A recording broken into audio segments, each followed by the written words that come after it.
Good afternoon to one and all, and welcome to this afternoon's session of the Festival of Faiths. My name is Owsley Brown, and I am this year's chairperson, and so happy that you all could join us for this most excellent and exciting session, which there's a lot to say about. But before I do say that, I want to take a minute to thank all of the people that have made this whole festival possible. And it's, as you can imagine, a huge effort to put one of these events on. And thank you all for making your part of the equation happen. I always say, if there's no you, we don't got a festival. So thank you for taking time to come and be a part of these great sessions and days. But also, of course, thanks to the huge number of volunteers that throughout the past year have worked to put this together, and then especially our now full-time staff. We have an amazing group of people, one of whom is to my right, and it would be more than appropriate to start by thanking her specifically. Sarah Reed-Harris has been an incredible colleague and the day-to-day engine at the center, our host organization for this, our annual showcase event. But along with Sarah, we have our executive director, who many of you know, Dr. Kathleen Lyons, and then a core team including Edie Wooten, Nicole Kowalczyk, Keith Runyon, and Halita Haddock. So many, many, many thanks to you all for this great gift that we've been able to participate in. Yes, that's worthy of a lot of applause.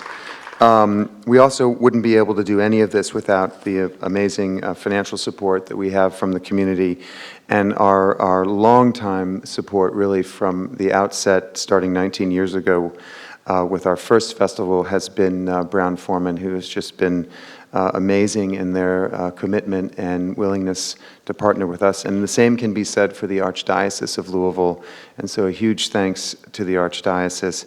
And also, I want to call out Hilliard Lyons, Hospice, Norton Healthcare, PNC Wealth Management, Wyatt Tarrant and Combs as well. For those of you who have not heard, we are live streaming. So hello to everybody in the live stream world. We're so happy you're joining. As soon as this event is over, it'll be posted up on our YouTube channel. And so basically, right now, although you don't do it right now, put your phones away, but you could technically go and watch all of our festival as it has unfolded over the days on our YouTube channel.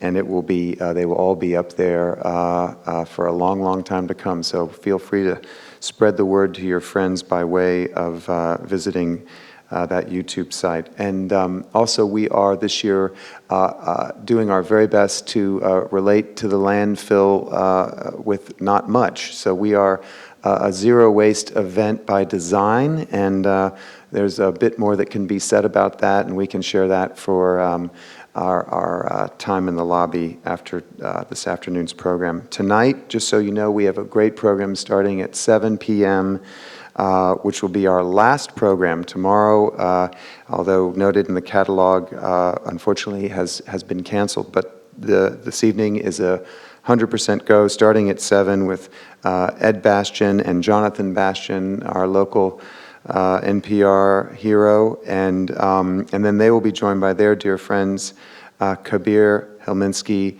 and his wife Camille, who will be giving us an excellent evening program, which you all hopefully will attend. Before I turn the microphone over to Sarah, who will introduce our program, I want to say that I have a personal connection to this program, although I haven't actually ever done this program, that I don't know how many hundreds of thousands, I'm sure at this point, of people the world over have done. I am quite closely connected to the group from which the program comes, and that group is a San Francisco-based group called the Pachamama Alliance. Its co-founder Lynn Twist is a big fan of our city. She's been here for the Kentucky Derby, and I'm sure she'd be happy for me to say on her behalf she loves the Derby. and hopefully we'll get her back for the Derby and more activity just like this afternoon's session. I had a chance to go to Ecuador with Lynn and her husband Bill to kind of get deep into the spirit of what this seminar is really rooted in, which is our connection to the natural world, to Mother Earth, and the ability that is lived out every day through indigenous peoples especially to live in total harmony and balance with the natural world. And that is, I would say, safe to say, a deep inspiration for the work we'll engage in this afternoon. And lastly, I'll just say that I think you should all consider yourselves to be chief ambassadors of this very work. And hopefully this is the beginning, as I told John and Barbara, of many, many years of collaboration and exploration together. And you all will be, of course, the first ones, and I will be too. Might be my first time to go through this program. And I'm just couldn't be more excited. Lastly, I want to say that we are honored to have two of our great city leaders, Ben Richmond, who is one of the true heroes of this city and head of the Urban League. I believe somewhere is out there. And Ben, I can't see you, but I want to welcome you and tell you how happy we are that you're here.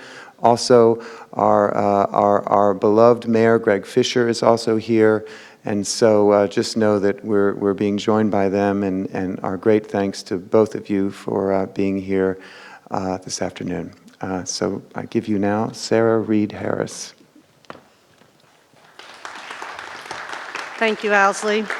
On behalf of the small but very mighty staff at the Center for Interfaith Relations, I just want to thank Owsley for his tireless work year-round trying to deliver the most profound and thoughtful program that he can to his beloved city of Louisville. We talk 24 hours a day from remote spots all over the world, and this place and this event is very central to the man that he is, and it's a real honor to be part of articulating his vision.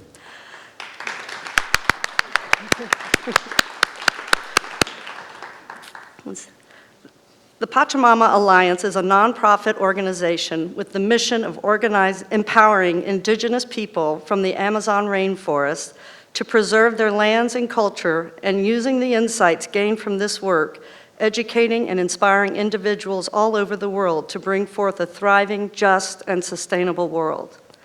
The Awaken the Dreamer Symposium is an action-oriented program to give participants the opportunity to learn about the current global crisis, how it came about, and what the human family can do to bring about transformational change for our planet.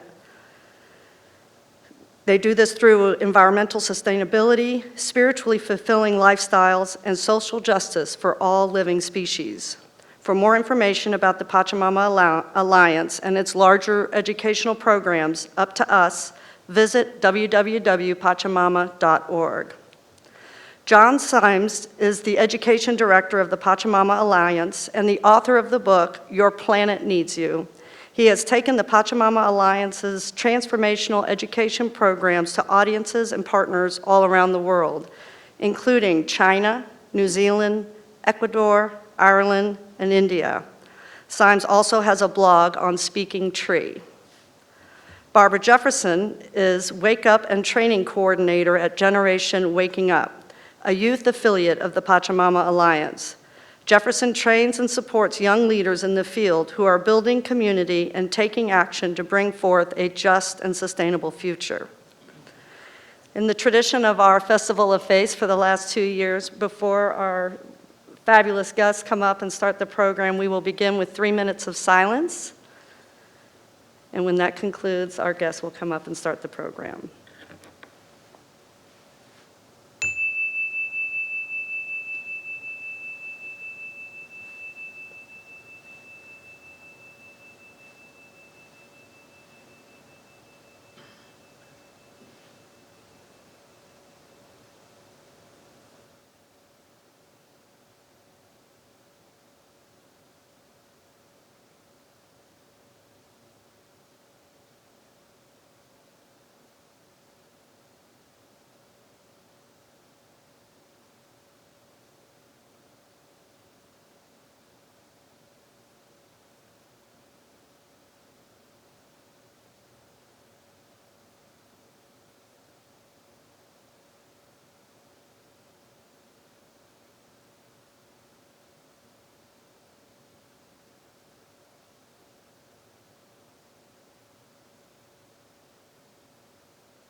With great enthusiasm, Jon Symes and Barbara Jefferson.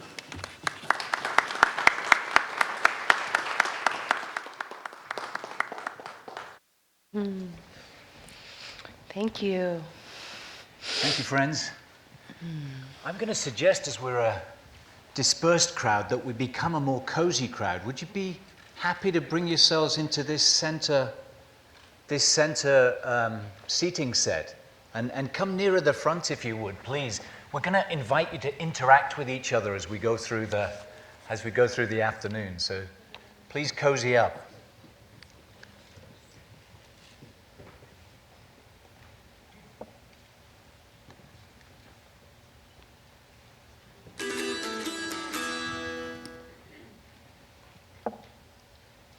Okay, I can see folks moving. Thank you so much. And what we're going to do is we're going to start with a short video.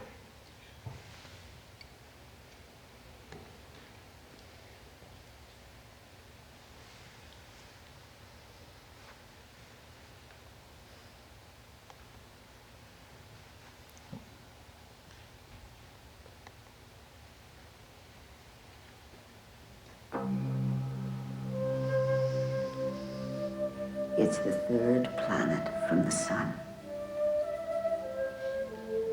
A tiny blue sphere spinning for a moment in time.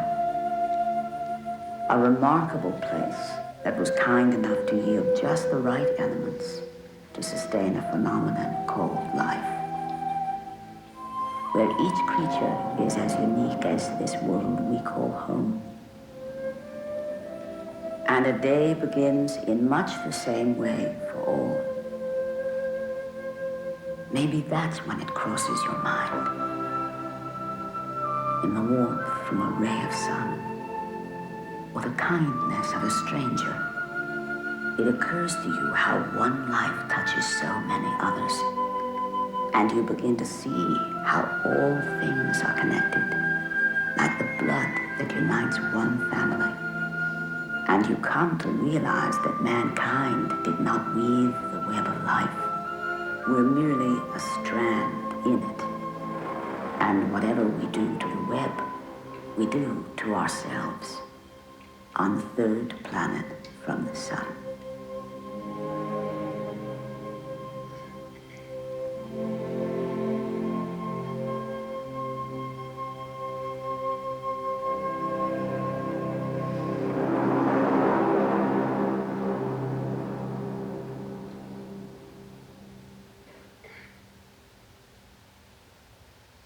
Friends, welcome to the Awakening the Dreamer, Changing the Dream Symposium. We're delighted to be here. We're delighted to be taking part in the Festival of Faiths and have been impressed to feel the assembly of energy and intent and faith here in the couple of days that we've spent here so far.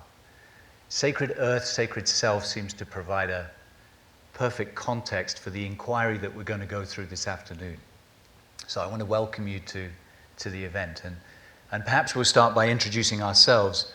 In addition to what Sarah so kindly said about us, I'd like you to know that I encountered this work while I lived in the UK. If you think I've got a strange accent, it's because I'm not from Kentucky. And I encountered the work, the Awakening the Dreamer Symposium, the first time it was presented in the UK back in 2006, just as I was publishing a book called Your Planet Needs You, which marked a point of departure in my life as I stepped out of what had hitherto been a fairly orthodox life of raising a family and working in the corporate world. And I realized that there was a larger question for me to answer with my life. There was a larger contribution for me to find. And in finding that, this book, Your Planet Needs You, came through me. And the Awakening the Dreamer Symposium found me. And it occurred to me in that moment the two messages were parallel. My wife and I trained as volunteers to share this very workshop with audiences around the UK. And we set about doing that with gusto. And were surprised and delighted to receive a phone call 7 years ago now from the Pachamama Alliance team in San Francisco with an invitation to come and join that team. And so I've been on that team for the last 7 years, and our work is about having this awakening call, this message of opportunity and hope heard by as many people as possible around the world. So that's a little of my background. I'd like you to know Barbara as well, and something of where you've come from. Thank you. It's interesting to hear. I can see a little bit of similarity in both of our stories. My name is Barbara Jefferson, and I'm originally from Seattle, Washington. Anybody familiar with Seattle out there? Yeah. Beautiful place. And as a young person there, I was incredibly engaged when it came to school, academics, sports, extracurricular activities, you name it. My father taught me that the way to live a great life, a happy life, was to live an engaged life. But as I started to get a little bit older, towards the end of my high school years, I started to get really impacted by the issues that surrounded me in my community and in my family, issues like dysfunction, addiction, oppression, environmental issues, and it started to really cause me to disconnect, to wander, if you will, lost under this feeling of hopelessness and even helplessness. And when I came into contact with this body of work, it was the first time that I was surrounded by people who were sensing that things were all wrong and didn't quite know the answers, like all the answers, but we knew that each of us had an answer. Each of us had a contribution that was unique to us, that we could make. And that was the breakthrough for me. And I also started off by volunteering for what is the youth affiliate of the Pachamama Alliance called Generation Waking Up. And anyone that would allow me to lead a symposium or a workshop or a talk anywhere, I would show up in people's homes, in schools, everywhere. And it wasn't long before I also received that phone call asking to join the team. So over the last few years, I have been a trainer and facilitator with Generation Waking Up, helping young people see that amongst this greater story at this moment on the planet, young people have a very significant role to play. So I'm excited to be here today to represent the younger generation and also to facilitate this experience with you all. So thanks for having me. Thanks, Barbara. I also want you to know that we're going to give you an opportunity to introduce yourselves to each other in just a few moments. And that'll be easy for us here. I also want to acknowledge the streaming audience, and I'm not sure how I look at the streaming audience through the 4 cameras that are here. There's a red dot at the back, and that might be it. I don't know. But if I'm not looking at you, I'm welcoming you into this space and this experience. So hi. Let's talk about why we're here. I bet you'll agree with me that we live in an interesting moment in time. I bet you'll agree with me that we can look around in this world and see the great beauty that this world represents in our landscapes and in our heartscapes. The places and the people show us that beauty exists in the world. And if we look harder, we also see the pain that exists at the moment, the inequality that we have in so many different ways within countries, between countries, and the devastation that's being wrought on our beautiful planet home. So we live in an amazing moment when we can acknowledge these imbalances, and we know that we have within our capacity the ability to influence those. And so we're here today to go through an inquiry about what is the nature of the world we see around us and what is the way that we choose to respond to that. We want to invite you to consider that now there's a moment in which some urgency is required. We need to look with clarity and urgency at the world around us and see what we're called to do in response to what we see.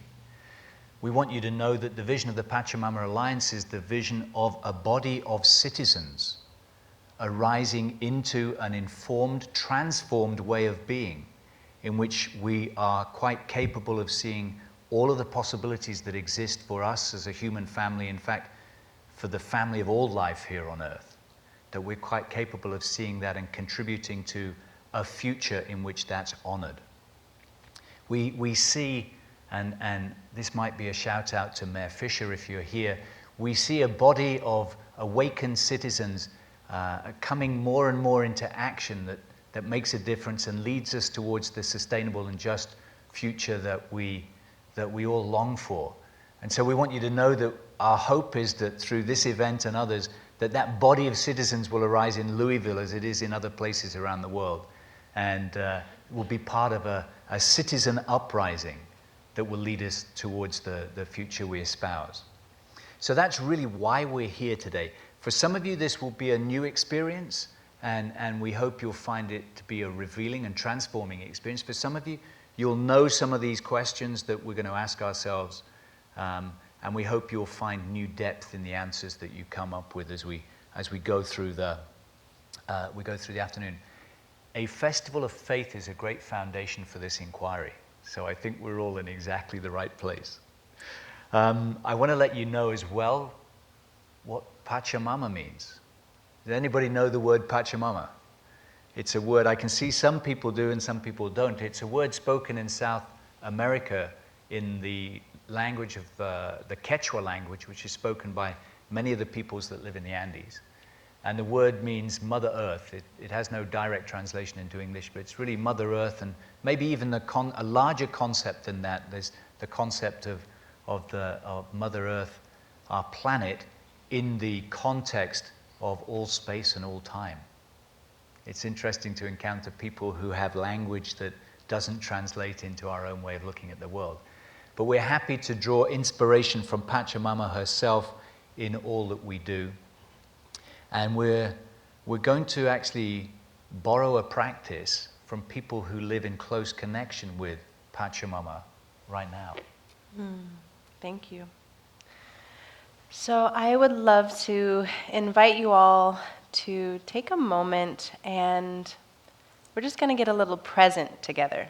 So you may have come here with many things on your mind, a to-do list, chores you forgot to do, someone you forgot to call, but I want to invite you at this moment to just let that go and know that you can pick those back up when we finish. But for this moment, for this experience, I invite you to be fully present.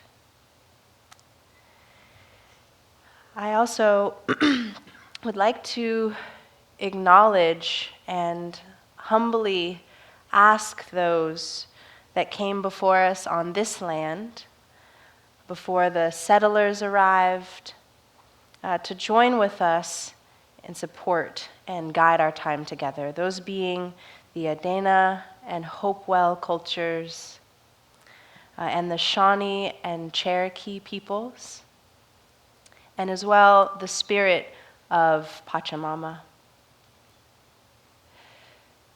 And for all of you who have ancestors who maybe grew up in this place or in others, I invite you to just bring them into your awareness as well.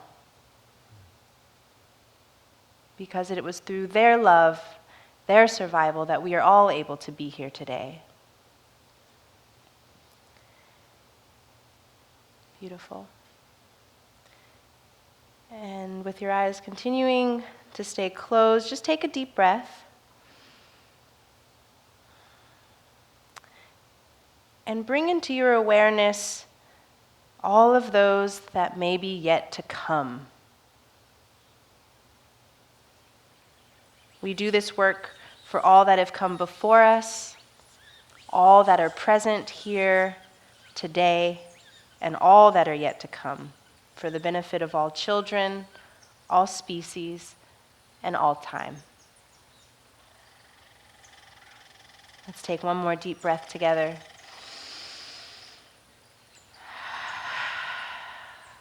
And open your eyes.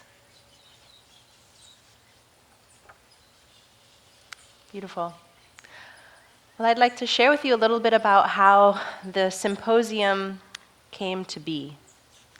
So we're going to share actually a video that'll give you more of a window into it, but the Awakening the Dreamer, Changing the Dream Symposium arose in response to a request, which we really refer to as a call. It was a call that came from an intact, indigenous dream culture in the Amazon called the Achuar. And since this call came from them, the symposium was launched. This was back in 2005, and it is spread around the world. And it's now been presented in over 4,000 trained volunteers worldwide in more than 60 countries. It's now 80. 80 countries. Wow. So this video is going to tell us about this call, about this request that came from deep in this indigenous culture to people all around the world. So let's take a look.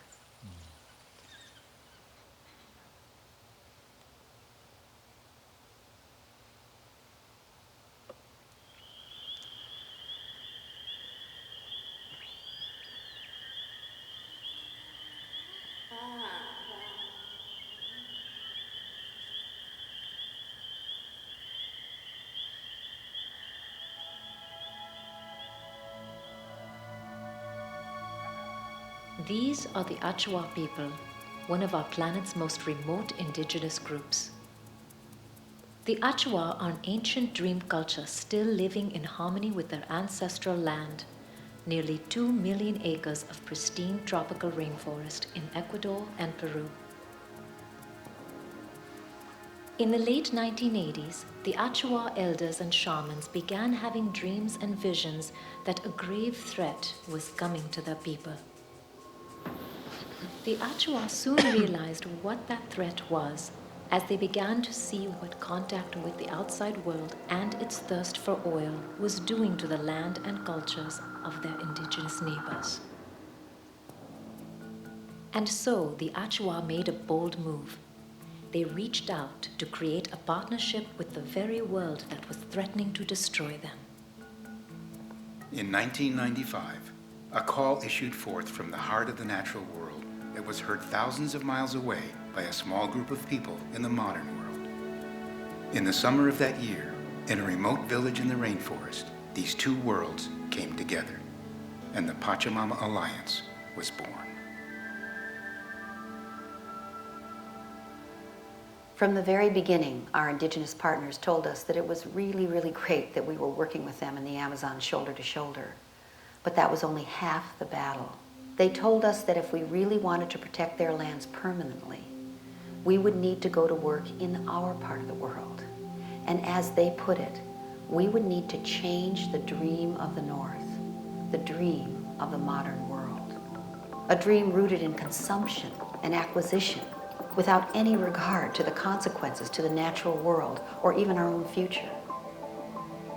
Out of our work with them, we came to see that we in the modern world truly are in some kind of a trance, living a dream that's threatening not only the rainforest and their way of life, but the health and well-being of the entire planet.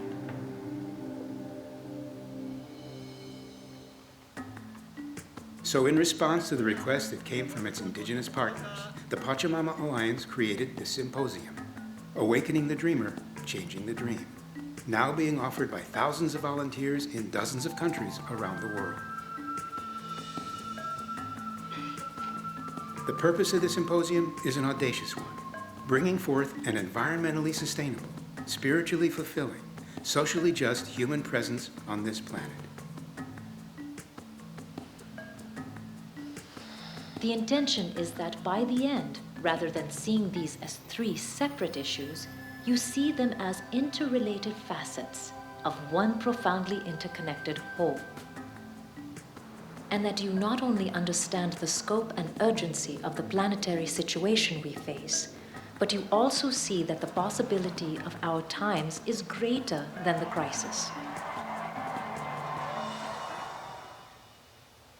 The main purpose of the Awakening Dreamer program is to create a cadre of global citizens that are awake, people who are engaged in the conversation of what's it going to take to create a new future, and that also have the ability to see that the future is not something that's just we're going to live into, but it's something that we can actually create.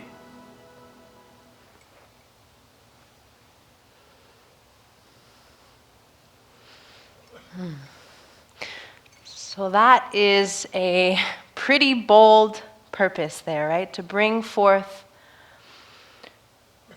an environmentally sustainable, spiritually fulfilling, and socially just human presence on this planet. And it's one that's worthy of every single one of us and the times that we're living in. So many of us are coming to this symposium with varying levels of understanding already. Some of us may be deeply engaged with a lot of the work around sustainability or social justice or spirituality, and this may be not necessarily new information for you. Others may be coming in from a place of more curiosity, starting off just beginning to wrap our minds around some of these concepts. But wherever you are in that spectrum, you're in the perfect place, because this is really an opportunity for everyone to go a bit deeper. Maybe it's to figure out what your first step is, or maybe it's to figure out what your next step is. Whoever you are, wherever you are, I invite you to approach this with that in mind, with the possibility that the next step may come through this experience. So this is also an opportunity for us to confront, again, the challenges of our time. And we aren't all doom and gloom here at the Pachamama Alliance. In fact, we're really not doom and gloom at all, but we recognize the importance of taking the time to confront again and again the reality that we're facing. Because as more information comes in, it's easier for us to get numb, to be overwhelmed.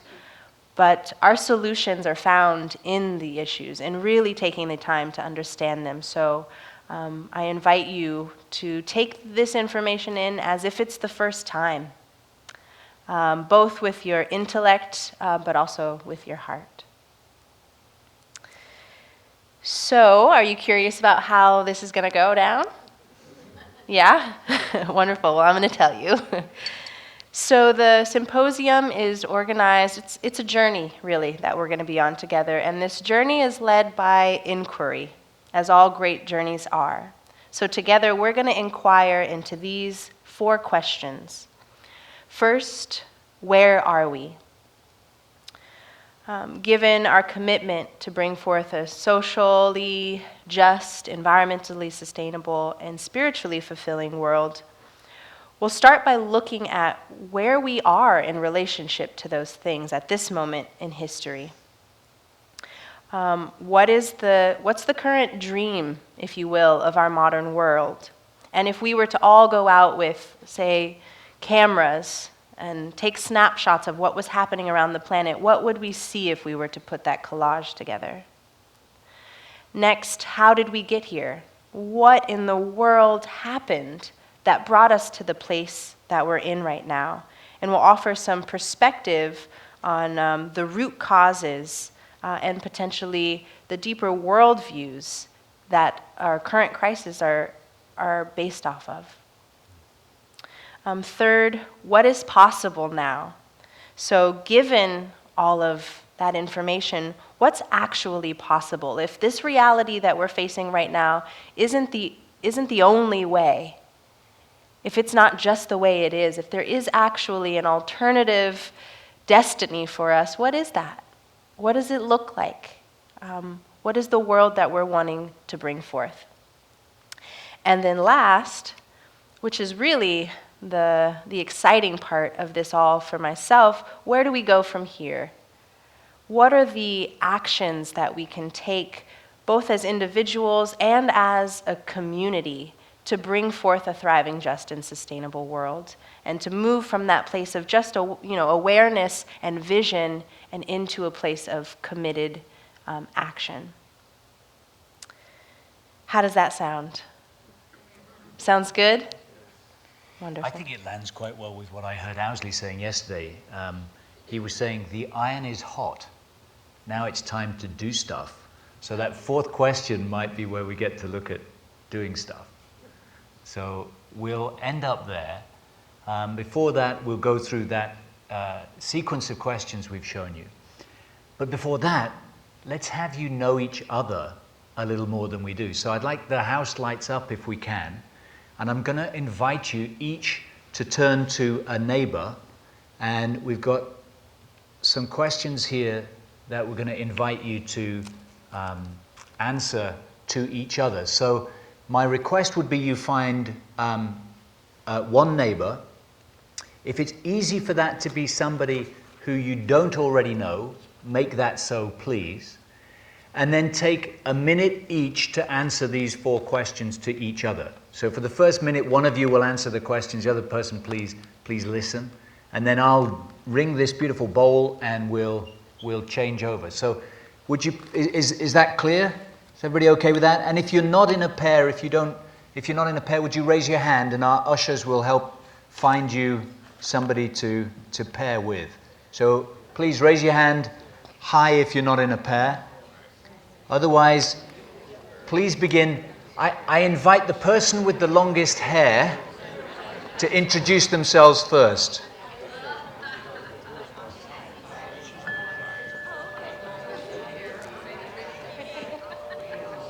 Timer. Yeah.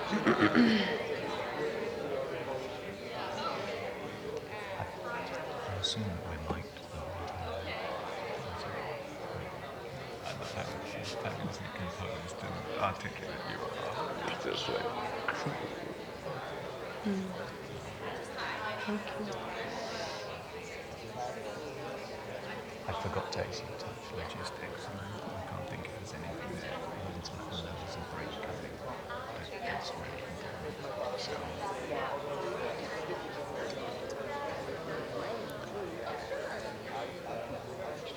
You can bring it in there.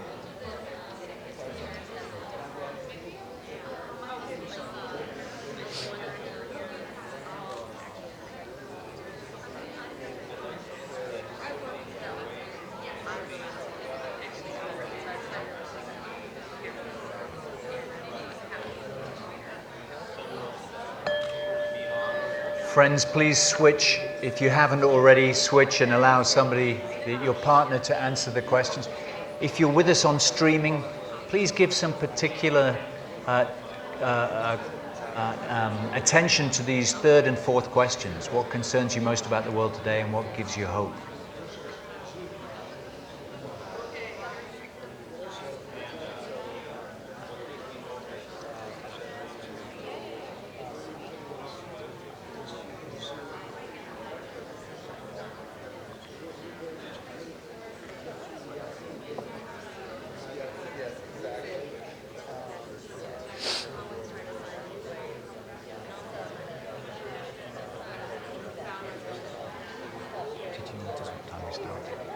Yeah, 1. Okay, so, all right, cool.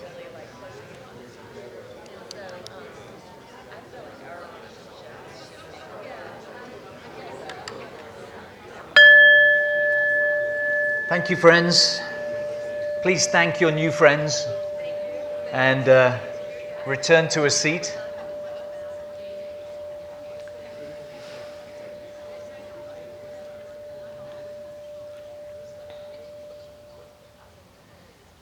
So, the last thing before we launch in, I want to let you know that there'll be a break coming up halfway through our program. But other than that, I'd like to give you permission to be comfortable. So if you need to get up and move and stretch or use the restrooms, please do that. Know there'll be a break midway through. I think with that, I think we're ready to begin the dive. I'm going to suggest that you look at Barbara and myself as 2 people who do not have all the answers. I'd like to suggest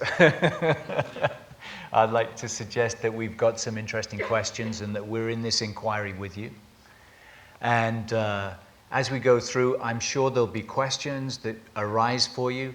The format of the afternoon is not that we'll take questions as we go along. So if you do have questions, please note them. If you need to write them down, do that. And you can find us afterwards or at the break, and we'll be delighted to chat to you and answer any questions. We're going to head into our our first question, actually. We'll be heading into that. And our first inquiry will be into environmental sustainability. And the first question, where are we in relation to environmental sustainability? Treat this, if you would, as a medical report. What's the state of the health of our environment right now?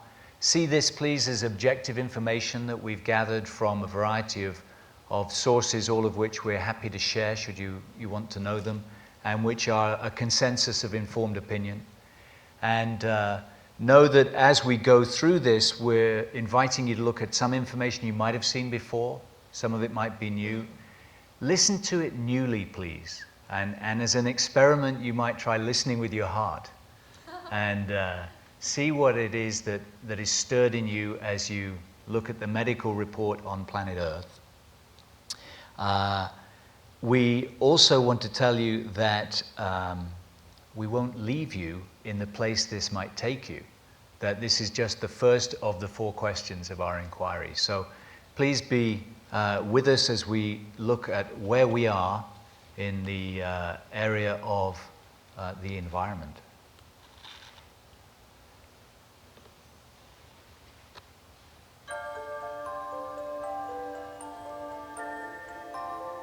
Given that our purpose is bringing forth an environmentally sustainable, spiritually fulfilling, and socially just human presence on this planet, the first question to ask is, where are we? In other words, what kind of world is our modern way of life actually producing? Answering that question and confronting the realities it reveals may not be comfortable, but as we'll see, it is an essential first step to revealing what may be the greatest opportunity any generation has ever faced.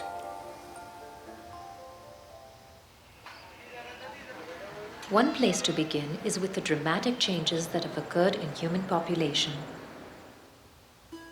For thousands of years, human population on Earth remained relatively steady. Then, about 200 years ago, at the time of the Industrial Revolution, humans learned how to harness the energy of fossil fuels. That allowed agriculture productivity to increase dramatically, and human population began to grow exponentially. Since then, we in the modern world have attempted to meet our needs and wants through an ever-expanding process of extraction, production, consumption, and disposal of natural resources.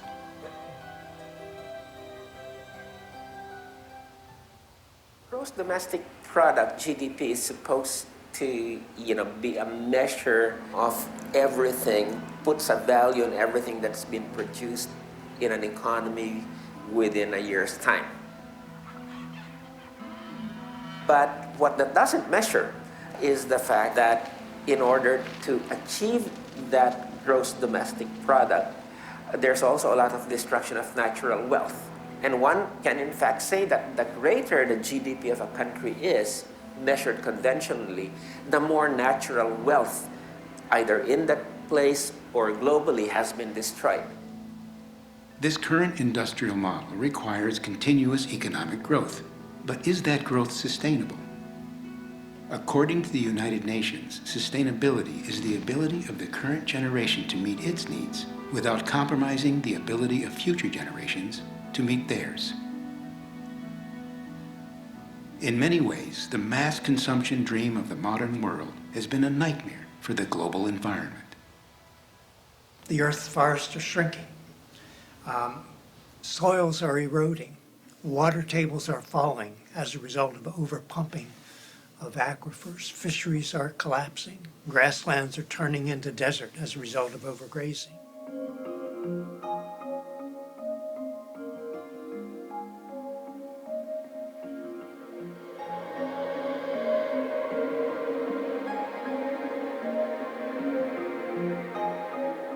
No civilization has ever survived the ongoing destruction of its natural support systems, nor will ours. In fact, the world is rapidly approaching a number of tipping points. thresholds beyond which dangerous trends will become irreversible, threatening the existence of life as we know it. Humanity has been continuously increasing its resource demand to the extent that by the mid-80s, we've started to use more than what nature can regenerate. And by 2007, humanity used about 30% more than what nature can renew. So we have been in global overshoot. Overshoot can be thought of as living off of your credit card. You know, humanity's living off its ecological credit card. If we use more than nature can keep up with, we actually start to erode natural capital that life depends on. Currently, if everyone on Earth lived as North Americans do, we'd need 5 Earths. For everyone to live as Europeans do would take 3 Earths. In other regions, people are living beyond the capacity of 1 Earth as well. China and India are presently living just under the 1 Earth level. But given the rapid industrialization and economic growth of both countries, that's sure to change.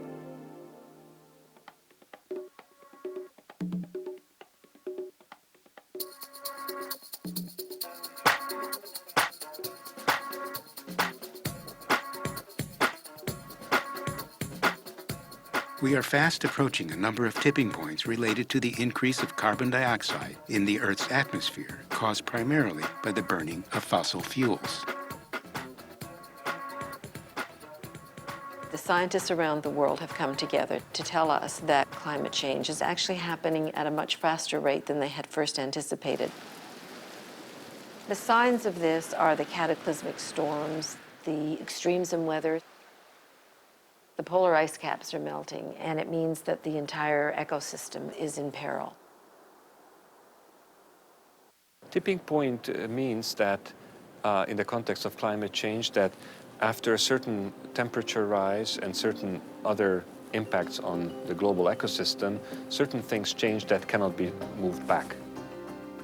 If the glaciers disappear, then they will no longer be able to supply the lakes and the rivers. As they are melting, you have more water around, flooding, and lakes are full. But once they disappear, then that's it. Then there is no more. While people are becoming increasingly aware of the effects of climate change, what's not as well known is the impact we are having on other species.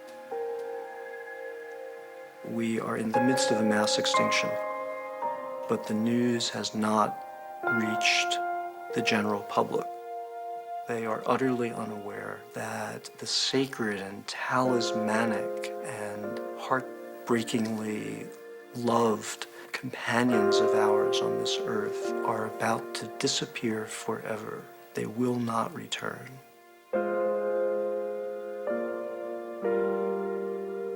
African lions are on the absolute verge of extinction. There are only 20,000 left. That's down 90% in the past few decades. Every species and subspecies of tiger on the planet is on the absolute verge of extinction. Elephants, down 90% in the past century. 90% of all large fish are gone from the oceans. Half of all species of life may be extinct in 50 years. Nothing this destructive has happened in 65 million years. I mean, why is that not our central concern? It's overwhelming.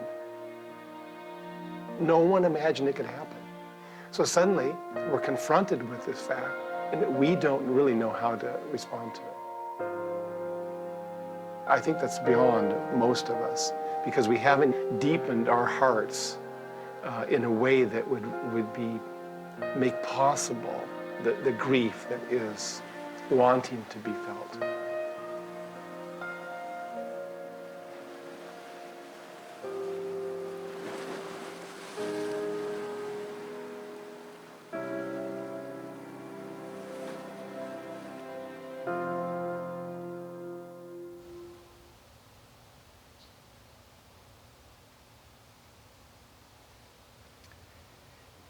I suggest now is a great time to take a breath. And I invite you to pay attention to how you feel right now.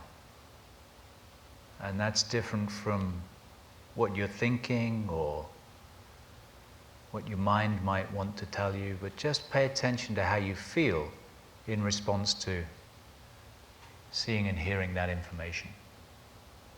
There's nothing to do, no action to take right now, just paying attention to how we feel.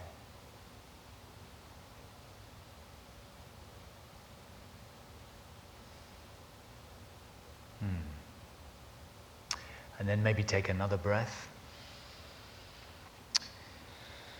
In this question, where are we? We need to continue our inquiry to look at how the world looks in the realms of spiritual fulfillment and social justice. And we'll move into that. Let's talk a little bit about what social justice is. And one of the ways of thinking about social justice that I like is to consider that if we lived in a world that was socially just, that all children everywhere would have equal access to resources and opportunities. That seems to me as if that would be a level playing field, and we could see the world would be just if that were the case.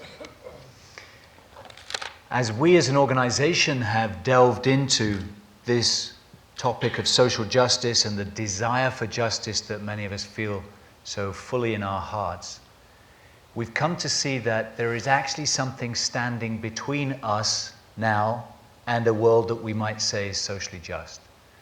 And we have to look boldly and starkly at the fact that we live in a world that is constructed in a way which guarantees right now that there will not be a socially just future.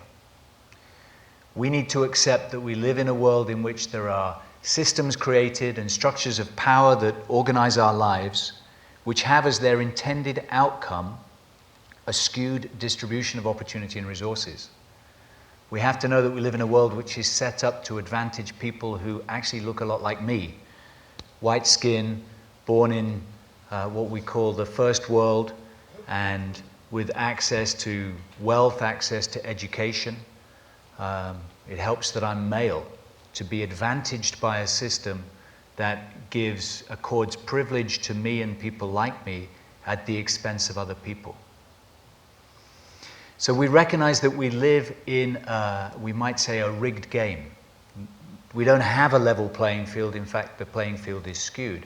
And so the work that we need to take on is the work that overcomes those systems and structures and moves us towards a world of social justice. I want to have that as our context for the inquiry into social justice. Thank you. And it isn't only here that we are experiencing this, but people in many countries around the world have been subjected to colonialism, imperialism, and institutionalized oppression for centuries.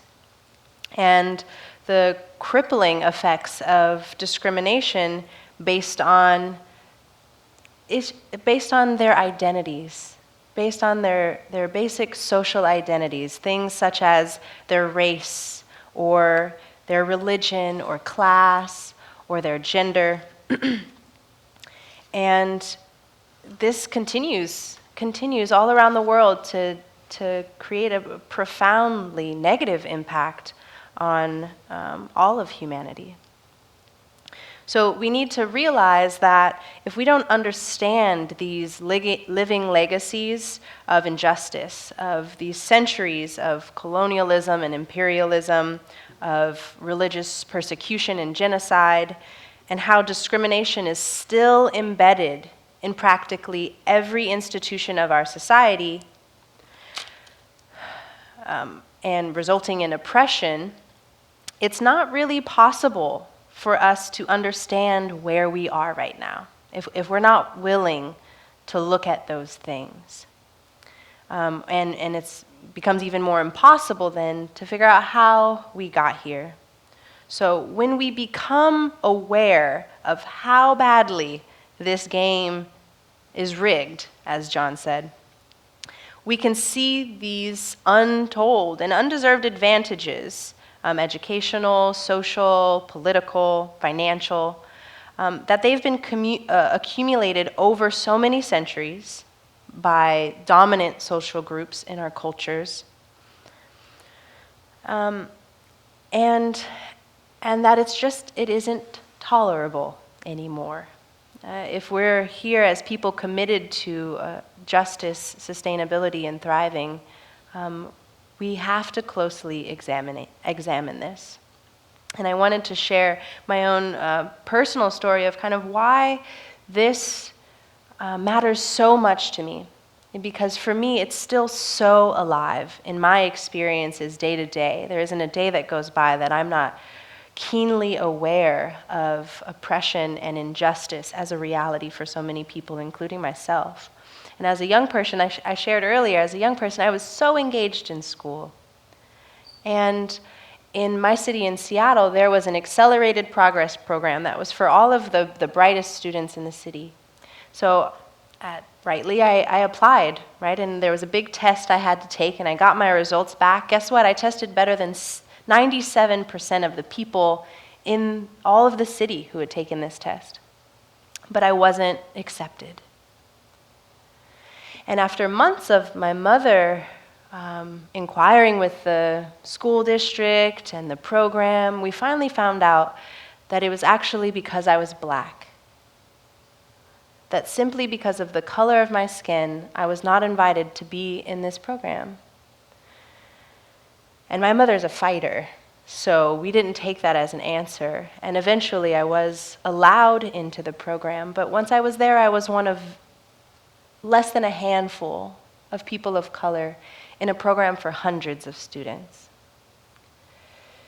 So this reality for me is living in me. You know, it's a part of my own story, but it's a story that is keeping many people like me from being in positions of leadership, being in access to resources and opportunity, even having our voices heard on platforms where the future of our planet is being decided, you know, at the forefronts of movements like the environmental movement.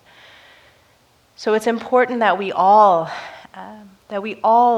allow ourselves in this section to feel and to confront this, because we all have a responsibility here.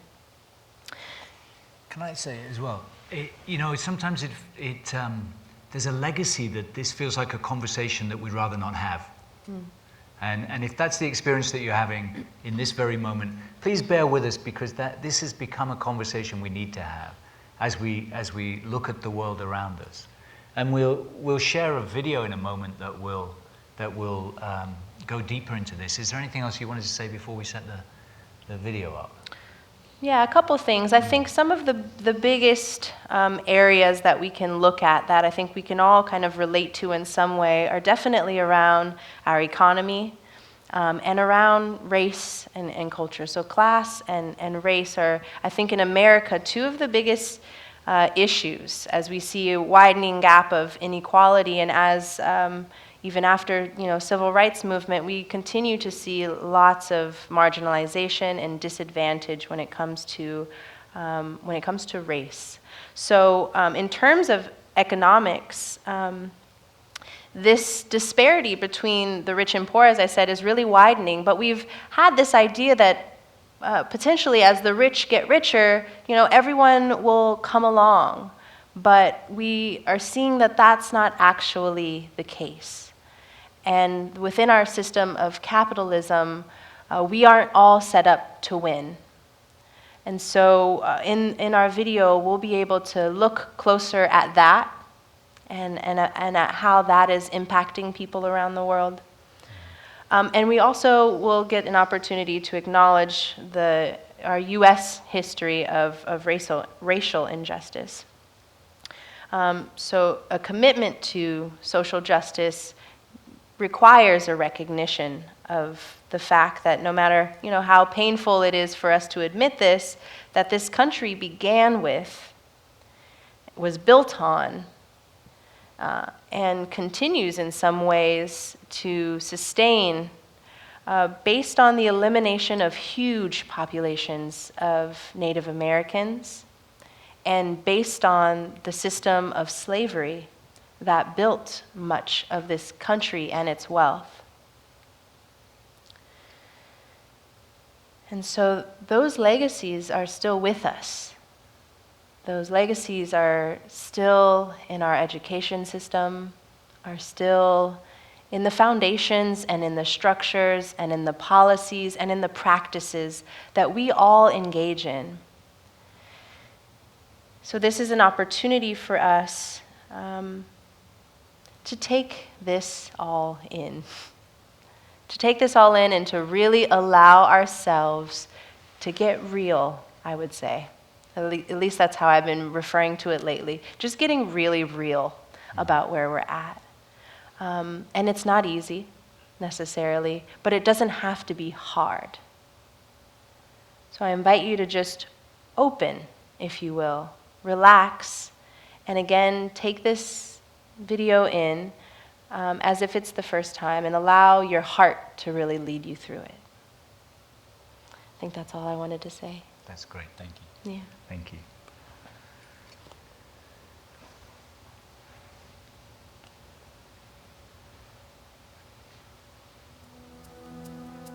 We've seen the impact that the dream of the modern world is having on the environment and other species. But how is it affecting the human family? One of the primary expectations people have of the modern industrial system has been that by growing the economy, life will get better for everyone, that we are continually moving toward a more socially just world. But is this true?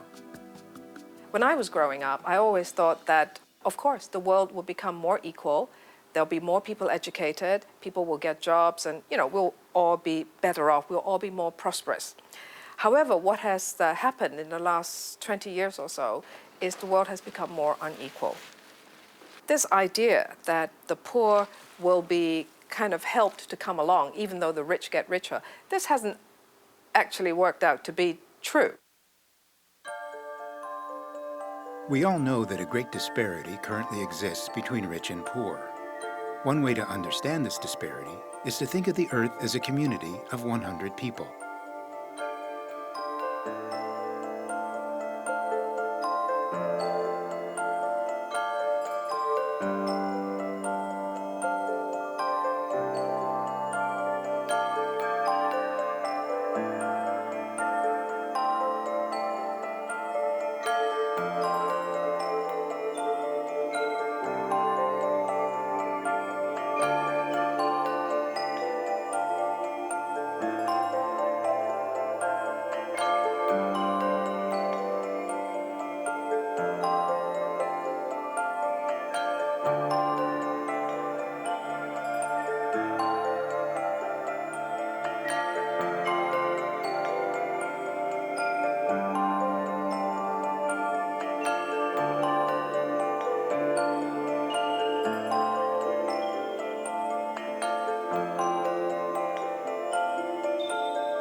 Although significant progress has been made in addressing issues of social justice, systems of power and privilege still perpetuate injustice throughout the world.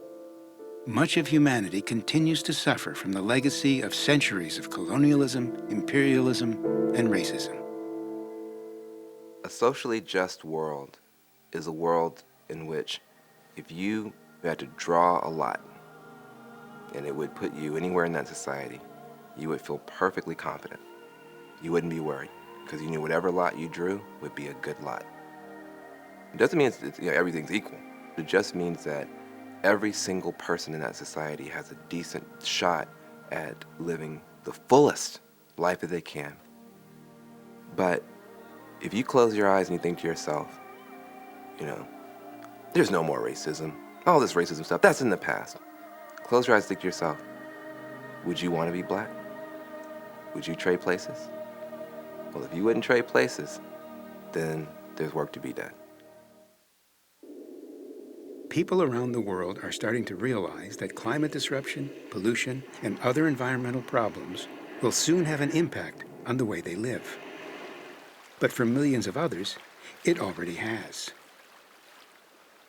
The movement to address this has a name: environmental justice. Environmental justice is the belief that no community should have to bear the brunt of a disproportionate amount of environmental burdens and not enjoy any environmental benefits. But right now, race and class are the most excellent indicators as to where you're going to find the good stuff like parks and trees, and where you're going to find the bad stuff like waste facilities or power plants. And around the world, that is something that you see.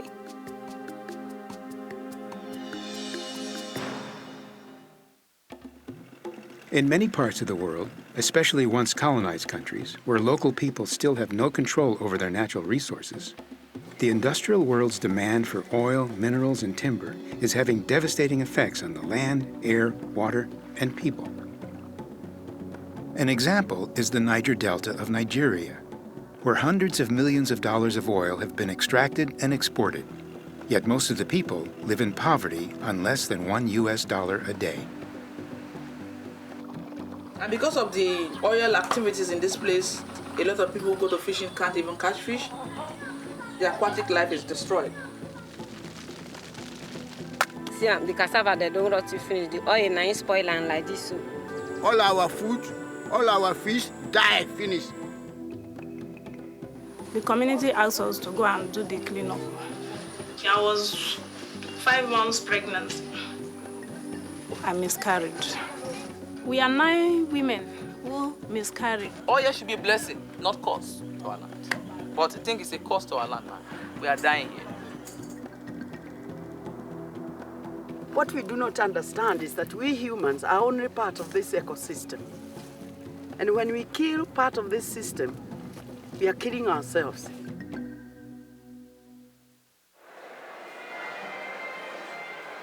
I think for a lot of people who are born in privilege, there's a sense of what a friend of mine calls the right not to know. I don't have to know about poverty. I don't have to know about racism. I don't have to know about environmental degradation or environmental justice or injustice, because it's not me. I've got my life and I've got my family and I can do what I want. But the world is not forgiving of that much anymore. Pollution carries, water runs out in rich places too. The forests are coming down everywhere. The fish in the sea are depleting.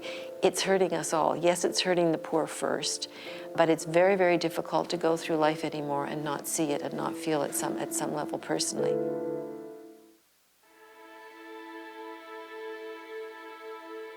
Those of us in the modern world have had access to more money, more food, more comfort, more entertainment, more travel, and more communication than any people who have ever lived.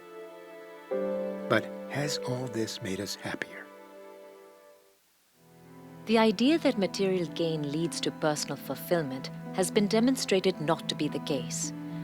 Although incomes have skyrocketed in economically advanced countries, study after study has shown that levels of reported happiness have remained the same or even declined.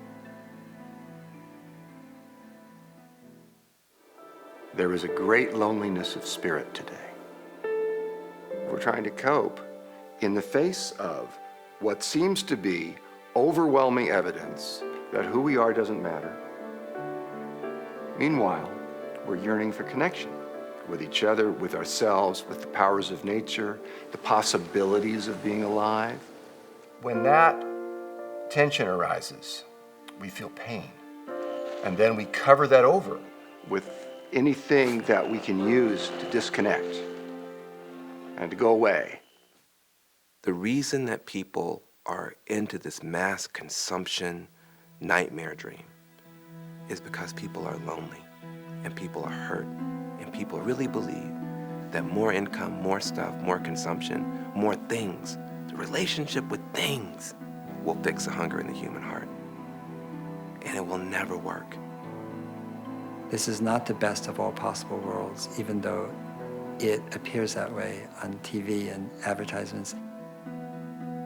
I think people in their most poignant and honest moments will admit this is really hard right now for everybody. The anguish we feel for what is happening to our world is inevitable and normal and even healthy. So pain is very useful. Just don't be afraid of it. Because if we are afraid to feel that, we won't feel where it comes from. And where it comes from is love. Our love for this world. That's what is going to pull us through.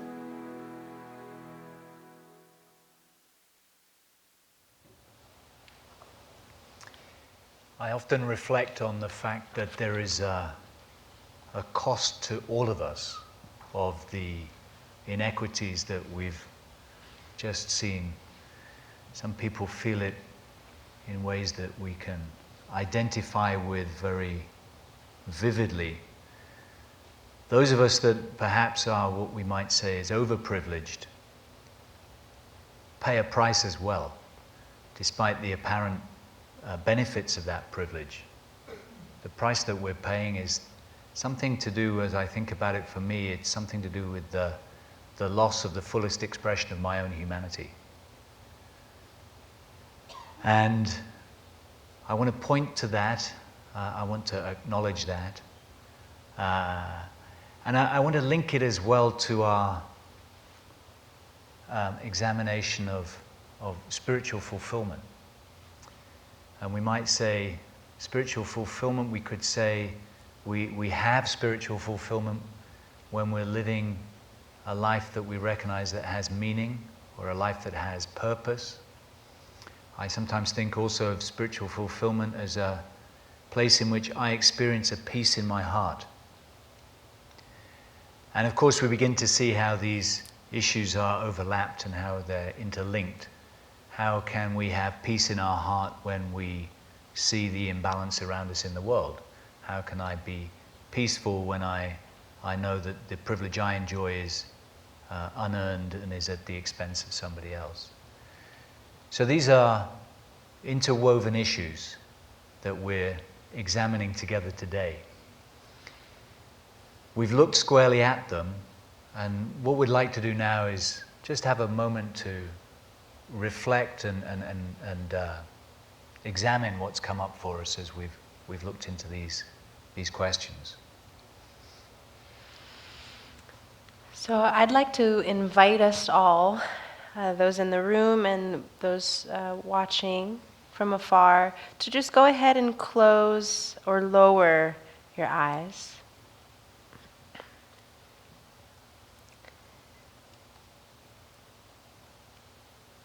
And now, in your mind's eye, with your eyes closed, visualize the beautiful blue and green planet that we call Earth. And visualize that from the perspective of space.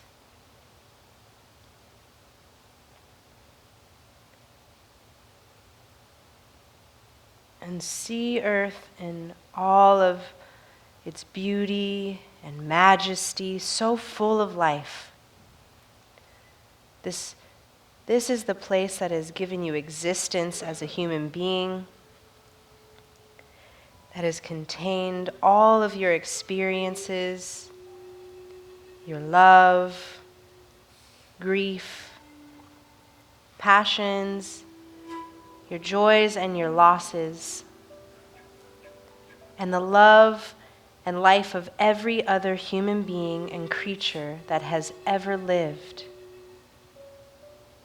Just experience for a while what it is to be alive on planet Earth.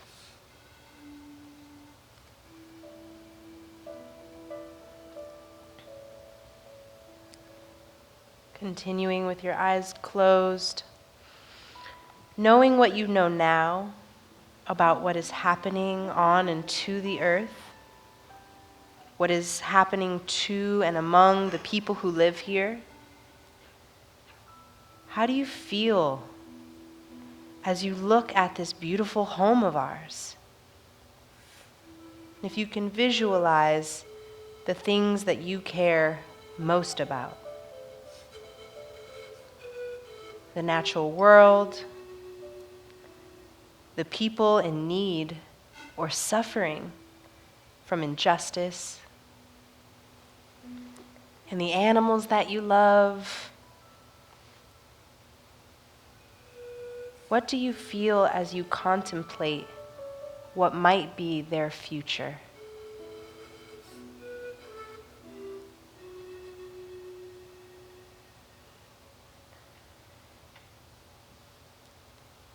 And now just notice quietly, just notice what you're feeling right now. Allow yourself to really feel in your body your response to that contemplation, to whatever it is that you saw.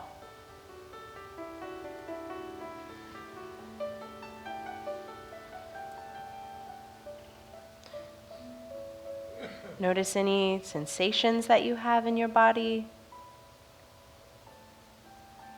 and any emotions that might be connected to that.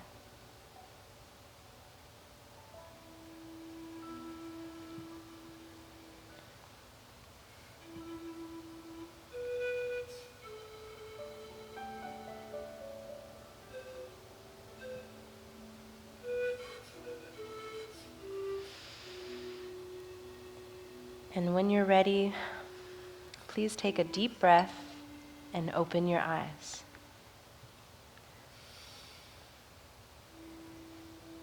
Thank you.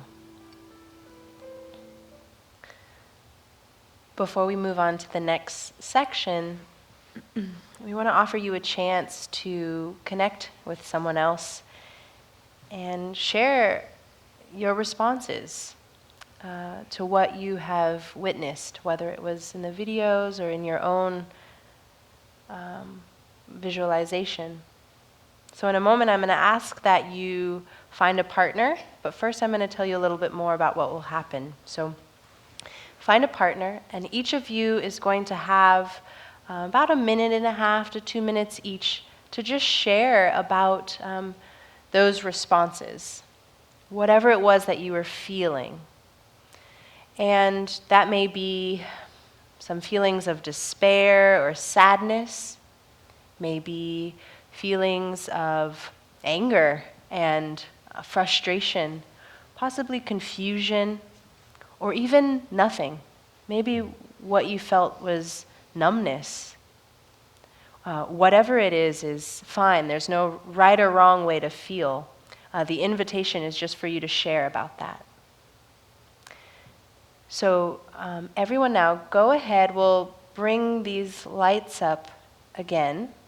And go ahead and find a partner. And if you do not have a partner, we will find one.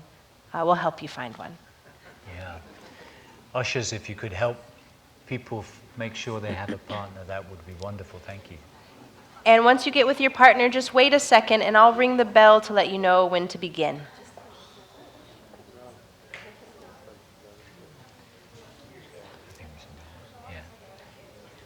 Everyone good? If you're in need of a partner, let us know. Raise your hand maybe if you need a partner, and our ushers will pair you up with somebody else.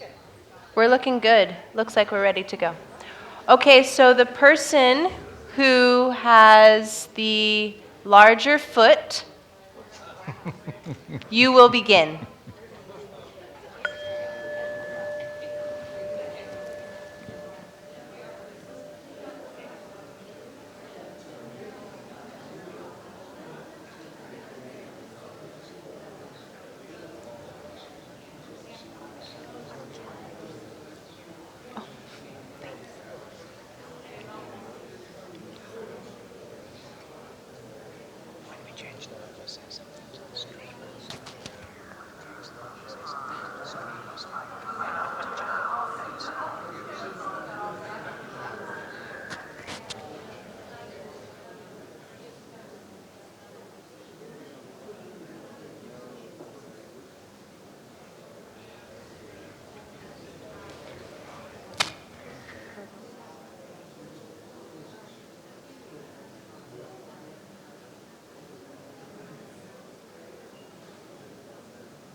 one is actually looking at you.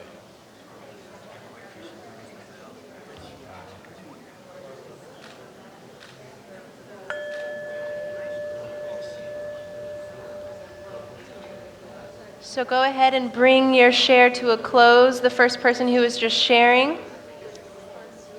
And we're going to go ahead and switch to the second person. So again, share about the responses that you had or the feelings that you had. And for those of you who are streaming in, this might be a good time to journal about some of the feelings or responses. So second person, you can begin.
All right, and go ahead and bring your share to a close. And please thank your partner for sharing. And I'm going to invite our ushers to actually bring the microphone around, and I would love to hear from some of you what came up for you. Either what feelings or responses came up, and if you could kind of simplify it down to a few words to keep it brief, that would be wonderful. I have one here in the front, yeah. You want us to stand up? Please, yeah, stand up and share your name. Hi, I'm Sylvia. And like I'm not a beginner here. I'll just put that out there. I studied for 10 years as a healer, and then I studied 10 years in the world of finance, and I'm I would say, accomplished in both worlds.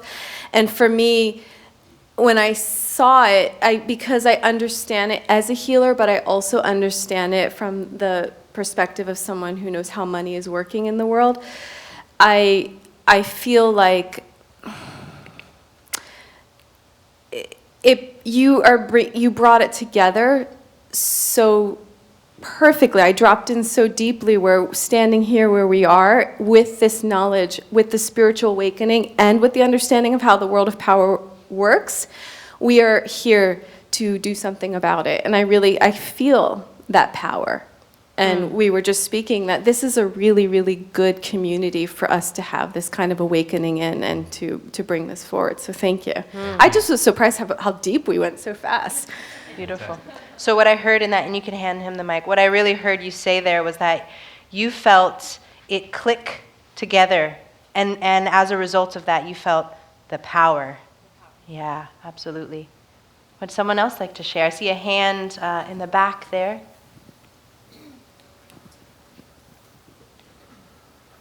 My name's Tara. Hi.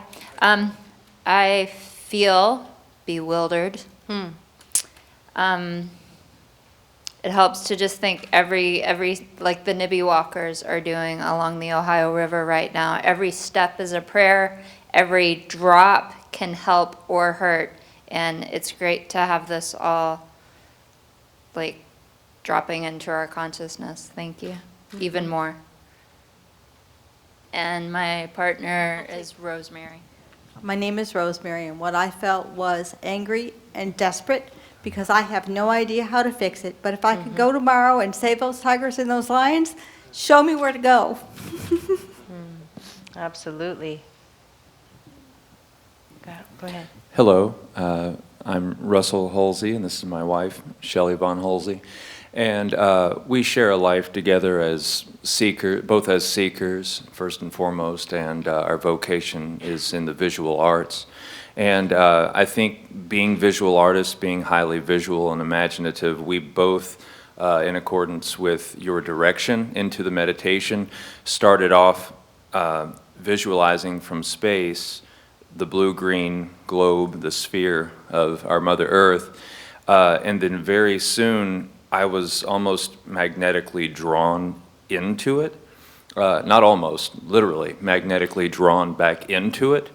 Sort of like, come back here where you belong. And I came into it, into this visualization that was just so natural, where I imagined what I'll refer to as a landscape of loneliness that I had one foot in, and a wilderness of possibility that I had another foot in. And in that moment, I chose the wilderness of possibility and left in my meditation the landscape of loneliness. And I believe that that affirmation of hope is what we're awakening here. Thank you. Beautiful. I love the metaphor of one foot in this landscape of loneliness, but the other also in this wilderness of possibility.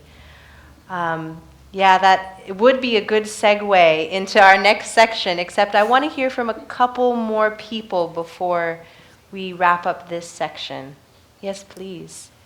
My name is Tanja Ekenboom, and I'd be honest with you, you lost me completely. And it was a little bit already before that. I do love to meditate, I do all of this, but I felt like, you're talking to probably people who are already converted, but how do you get to the people who think that they're spiritual? They're not mean people, but who just live their daily life and just don't even hear what you're saying. And so I felt a little bit like, well, this empire doesn't wear any clothes. And it is an exercise that will stay only in this room, but it's not going to help us reach the 99% of all these others that really need to come on board if we really want to make a difference. So that's my... Yeah, I really hear you in recognizing all of those who are not here with us. And I want to challenge you as well as everyone else here who at different times throughout our process may feel very similar, like, oh, I already kind of know this. You're kind of preaching to the choir a bit. But the reality is we are all still engaged in many forms of oppression or environmental degradation that continue. So we may be really engaged and pretty advanced in one or two areas of these three realms that we're speaking to. But I doubt that many of us can say that we are perfect in all of them, and myself especially. So I invite us all, as we notice that voice arise that says, oh, this isn't quite for me, I already know, notice it and see if you can remind yourself that there's still something there for you, and to listen for what that might be, because it's natural for that to arise, to kind of come up, and it's something that is a challenge for us all to never feel like we've reached a plateau and now the work is everyone else's, but to continue challenging ourselves this is a lifelong process, you know. So Can I add something as well, Barbara? The point we're at in the inquiry right now is simply one to recognize our feelings. Mm-hmm. We ain't got to the place where we've got to figure out what to do yet. We don't even have to assess how we got here. We're going to go to that with our next question. What we have precious little time to do in our fast-paced world is often just to be with how we feel. And I know some of us will be feeling the impulse to move away from how we feel, because what comes up when we look around ourselves at the world right now can be discomforting, disturbing. Perhaps that's a sign that we're alive. Maybe that's a finger on the pulse that the feelings that come up are uncomfortable. So let's honor all of the feelings. Let's honor the rage and the pain and the bewilderment and the despair and the affirmation that comes up. Let's honor all of those and all of the other emotions that we haven't yet named. I want to say they're perfectly understandable, natural human reactions to seeing what's going on around. It proves we're alive. It proves we've got a heart that's beating in our chests.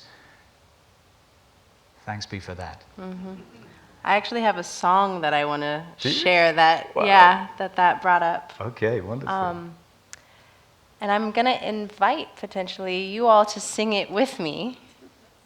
Yeah?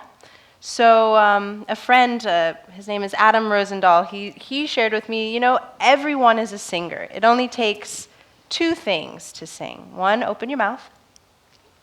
And 2, breathe. Now let's try that again and make a little bit of a sound. 1, open your mouth and breathe out. Beautiful. So I'm going to share a song, and I'll sing it once through, and once you catch on, join me. And I'm going to invite you all to stand up while we sing it together. Yeah, it's nice to let your body move a little bit too, so if you want to stretch as you stand up, please feel free to.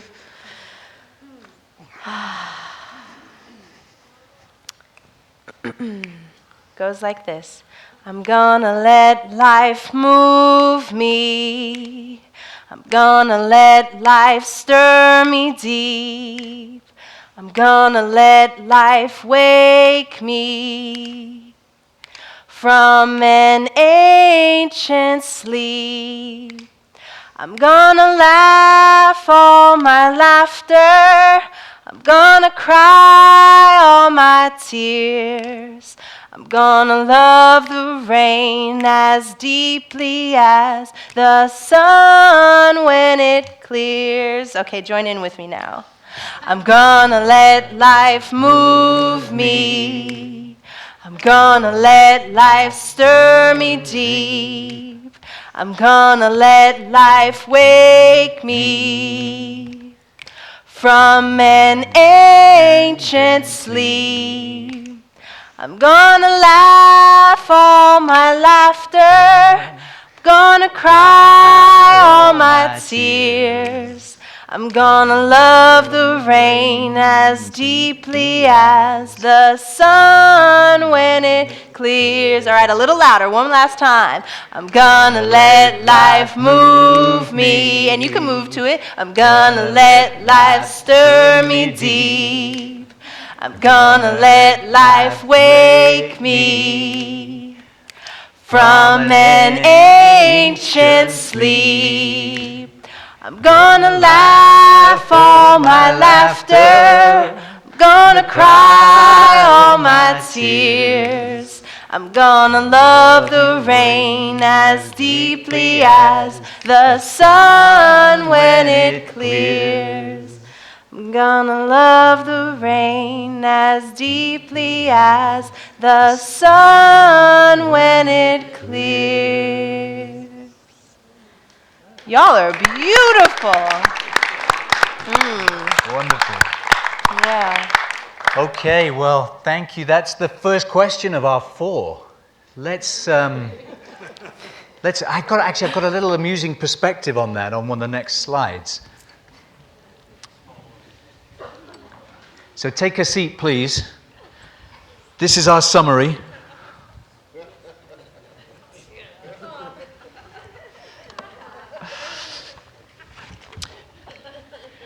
Okay, folks, we're ready for the second question. The second question is an important question. Do you know what we so often do in our culture? When we realize something's amiss, is we leap into action. Anybody ever feel that impulse? It's like something's wrong, let's fix it. And we're not going to do that now. We're going to take a moment to consider how we got here. And that's sometimes the missing piece of the inquiry. So come with us as we look at what's constructed in a world in which what we've just examined is what's happening. And come with us into the question of how did we get here? And we're going to start that with a video that is really about root cause. So if we know the root cause, there's a chance that we can work to remedy it. So let's go look at that.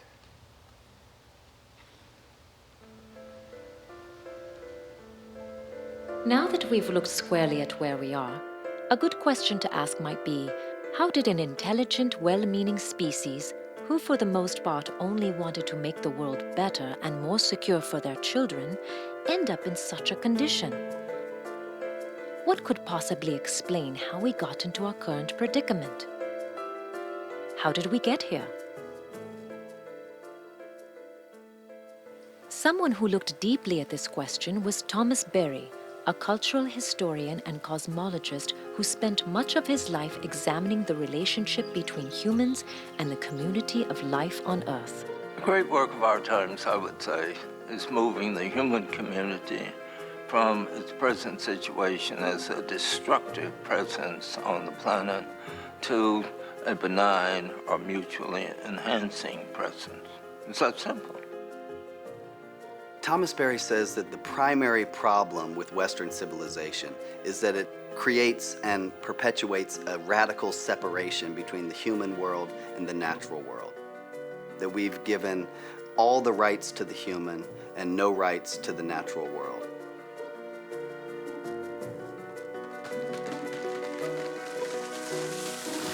We think we're behaving very rationally, that we're on this kind of logical economic course, but actually we're heading toward our destruction, and the only way to explain it is that we've been locked into a kind of mythic entrancement, a worldview that's become dysfunctional and therefore destructive.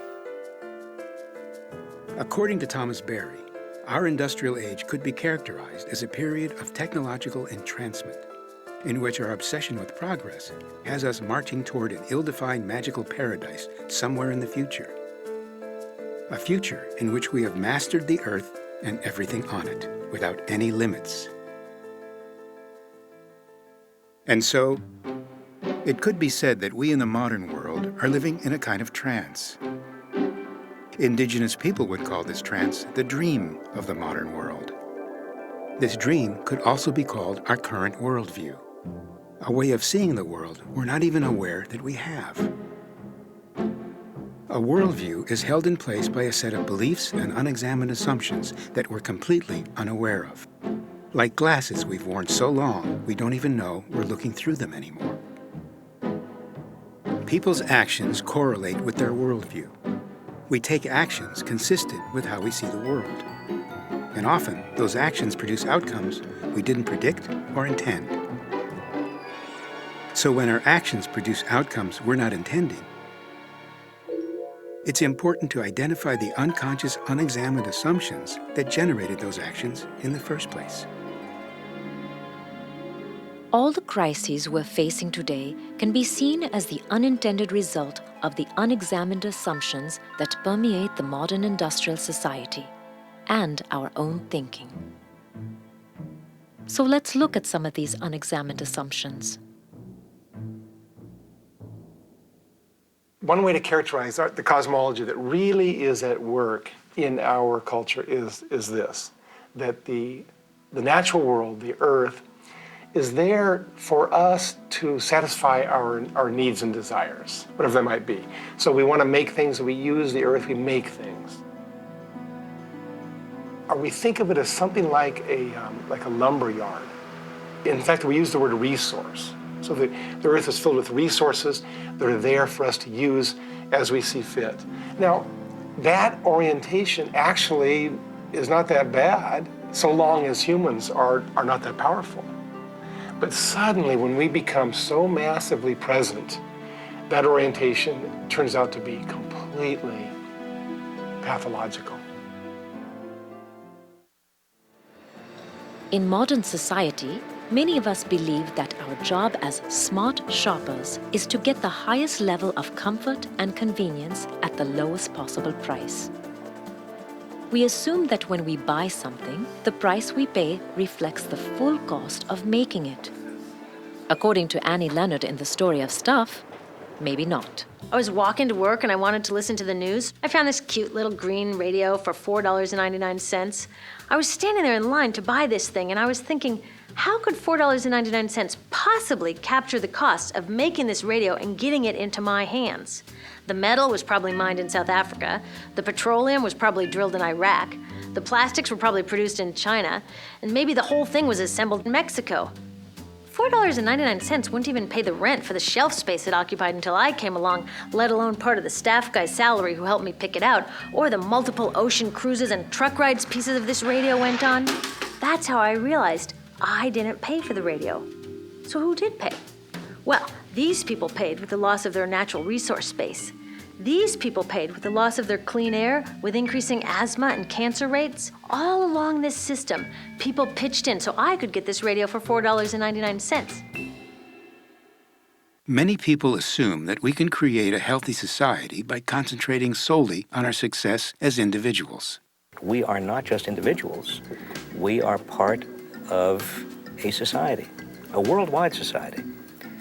We're interdependent, and that interdependence flows at many levels. It's spiritual, it is psychological, it is economic. The notion that we can exist and prosper just individually, based purely on what we do and what we earn, is a rather new notion in history, and it doesn't work. Another prevalent assumption is that racism is primarily an expression of personal prejudice and the way individuals treat each other. The effects of institutionalized racism are harder to see and to change. Racism has a cost to every human being on this planet. Racism has dehumanized all of us. We are not taught how it was set up, how it came into being, how the very fact that we have something called race means that we are ranking people and that we are giving white people more value than everyone else. Until we understand the depth of that, it's going to be hard to undo racism. It's going to be hard to change. What we try to do is change people that aren't making it in the system, rather than changing the systems that make sure that some people don't make it. We don't just have unexamined assumptions about how we relate to the planet. We have underlying assumptions that we haven't examined about how we relate to each other. We have a society that believes that we have throwaway resources, throwaway species, and throwaway people. The same mindset that says, I can ball up this can and throw it away. The same mindset says, I can ball up this child and throw that child into a prison forever for a mistake that child made, similar to the mistake my child might be making with drugs or whatever. That's the core mindset. When you say you're going to throw something away, where's away? There's no such thing. And where away actually is social justice issues and environmental justice issues. Every plastic bag, plastic cup, plastic to-go container, that is the petroleum complex in Africa, Ecuador, Colombia, Alaska, you name it. Every paper bag, paper plate, paper napkin, that is a forest. Everything that is called waste or disposable is the ways in which we are saying that it is acceptable to throw our planet and its people away.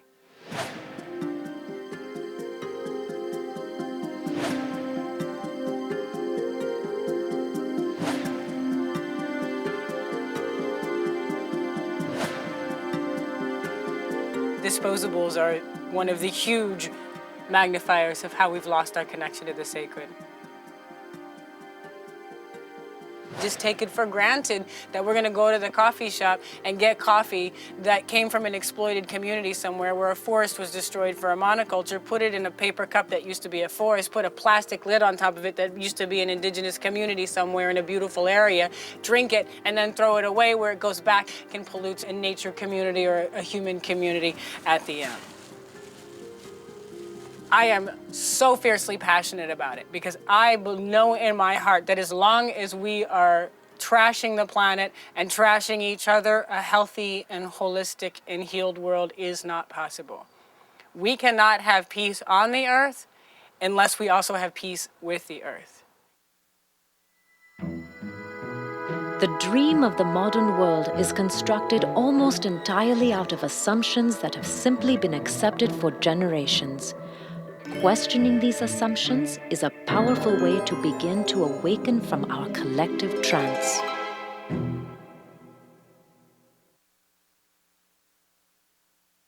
Let's question some assumptions. Let's find and question some of the assumptions on which we are making decisions in our lives, individually and collectively. You see, what we're learning from that video is that all of our behavior, the behavior that leads to the world we've just examined, is based on assumptions we make that we don't look at. So let's begin that process, and we're going to do that together over the next few minutes. But I wanted to share some of the way this has worked for me, and some of the assumptions that I realized I was basing my life on. And there are different stages of this. It's an uncovering process that once started continues forever, I promise you. But I deeply remember a conversation with a friend of mine sat in the small town in the UK where I used to live. And the assumption was you could never make a difference in the world if you were from Chester. You know, I mean, what nonsense that actually proves to be. But if that were the belief that you had, the assumption you had, and you didn't examine it and decide to deconstruct it, then you wouldn't step out in any way that had ambition beyond the city walls. I remember I used to have this assumption that my government was acting in my best interests. And I want to look at that one, and myriad others. So there are examples. I don't know if anything comes to mind to share. Yeah? I have one, yeah, definitely. That young people don't have power. Okay. Yeah. So these thoughts, and we don't know where they came from, or where we first heard them, or when we adopted them, but they're in there, and often in an unknown way, running the software of our lives.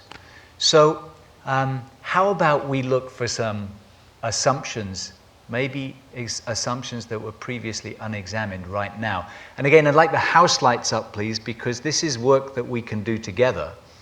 And the work is exciting. The most difficult thing is going to be to get into small groups to do it, simply because we're in fixed seating. But I'd like you to see if you can orient yourself with 4 or 5 other people. So we'll be in small groups, 5 or 6 each, and try and sit, if you can, in a way that you can hear each other in those groups. If you're with us on streaming, this might be an individual inquiry for you, and I encourage you to listen to the instructions for the exercise and then to delve into this thinking yourselves. This is great. We're making full use of the space here. If you want to get out of your seats and come and use some part of this beautiful theatre, please do. And I do apologize for asking you to do this where it's difficult, but I'm noticing some clusters. Does anybody need help to find a group? Is anybody on their own? Please raise a hand. If you're about ready to go to the lobby. And I'm okay. So could I have a moment just to give you the instructions? Is that okay? If you could just pay attention for a moment, please. Yeah. So So if you can hear me, here's what I'm inviting you to do. I'm inviting in each group, I'm inviting you to have a conversation and identify some of the assumptions that are leading either your own personal behavior or the behavior that you see around you, and the behavior that is leading to unwanted consequences in the world. So what are the assumptions that are leading to behavior that has unwanted consequences in the world? Does that seem clear? The closer to home you get, the more powerful this is. Okay, so if you can, think of what it is you might be doing in your own life and the assumptions that make that a perfectly natural thing to do. Okay? In each group, I think we've distributed paper and pens. We're asking there to be a scribe in each group, and just keep a note of these assumptions as you surface them. We'll share them in the whole room in a moment. And in your small groups, please give everybody a chance to speak and share so that everybody gets that opportunity. So I'm going to give you several minutes now for this inquiry. Then we'll hear examples from each group, and we'll share those around the auditorium. But for now, please, in your own groups, let's go hunt out a few of those assumptions. If you need help from me or from Barbara, raise a hand. We'll come be of assistance. Thank you.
We'll start to share. So just mind those last couple of assumptions in your group before we share. Thanks.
Okay. Thank you all. Thank you, partners, please. And we're going to have a conversation all together now, so please make sure you're sat comfortably. And what I'd like to do is I'd love to invite each of the people who were scribes just to stand up so that we can see you. Yeah? So would each of our scribes stand up, and would our mic runners get ready? And what we're going to do, if you're a mic runner, yeah, we're going to visit each of the groups. So when the mic comes to you, or if you want the mic, please call for it. We're going to ask the scribes, please share with us one of your assumptions. Don't read the whole list. Let's just take them one at a time and hear them. Who wants to start? Is that yeah, thank you. My name is Sue, and I brought some of the kids from our youth group, and I got to work with them. Yes, I got the best group. I'm so sorry. The best group and probably the smartest answers. Yes. Yeah. We had a really good list, but I think the one that we really focused on was, it's not as bad as people say it is. Wow. Is the assumption. Okay, it's not as bad as people say it is. Now, is that working? Let's ask, so if we've got an assumption it's not as bad as people say it is, let's ask the question, is that empowering to us? Or not? As a basis for our action. Yeah, that's really interesting. And I want to know from the young people there, is that an empowering assumption to have? It makes you feel like you don't have to do anything. Oh, so it's a disempowering assumption. So we could go different ways from that assumption. So if the story is it's not as bad as people say, it really is not as bad as people say, you don't have to worry so much, then that's extremely disempowering, and it keeps us from doing anything. Right. Yeah. So Not feel like you're required. We kind of talked about how it's the, I hope I don't offend anybody by saying this, but it's like the Donald Trump point of view.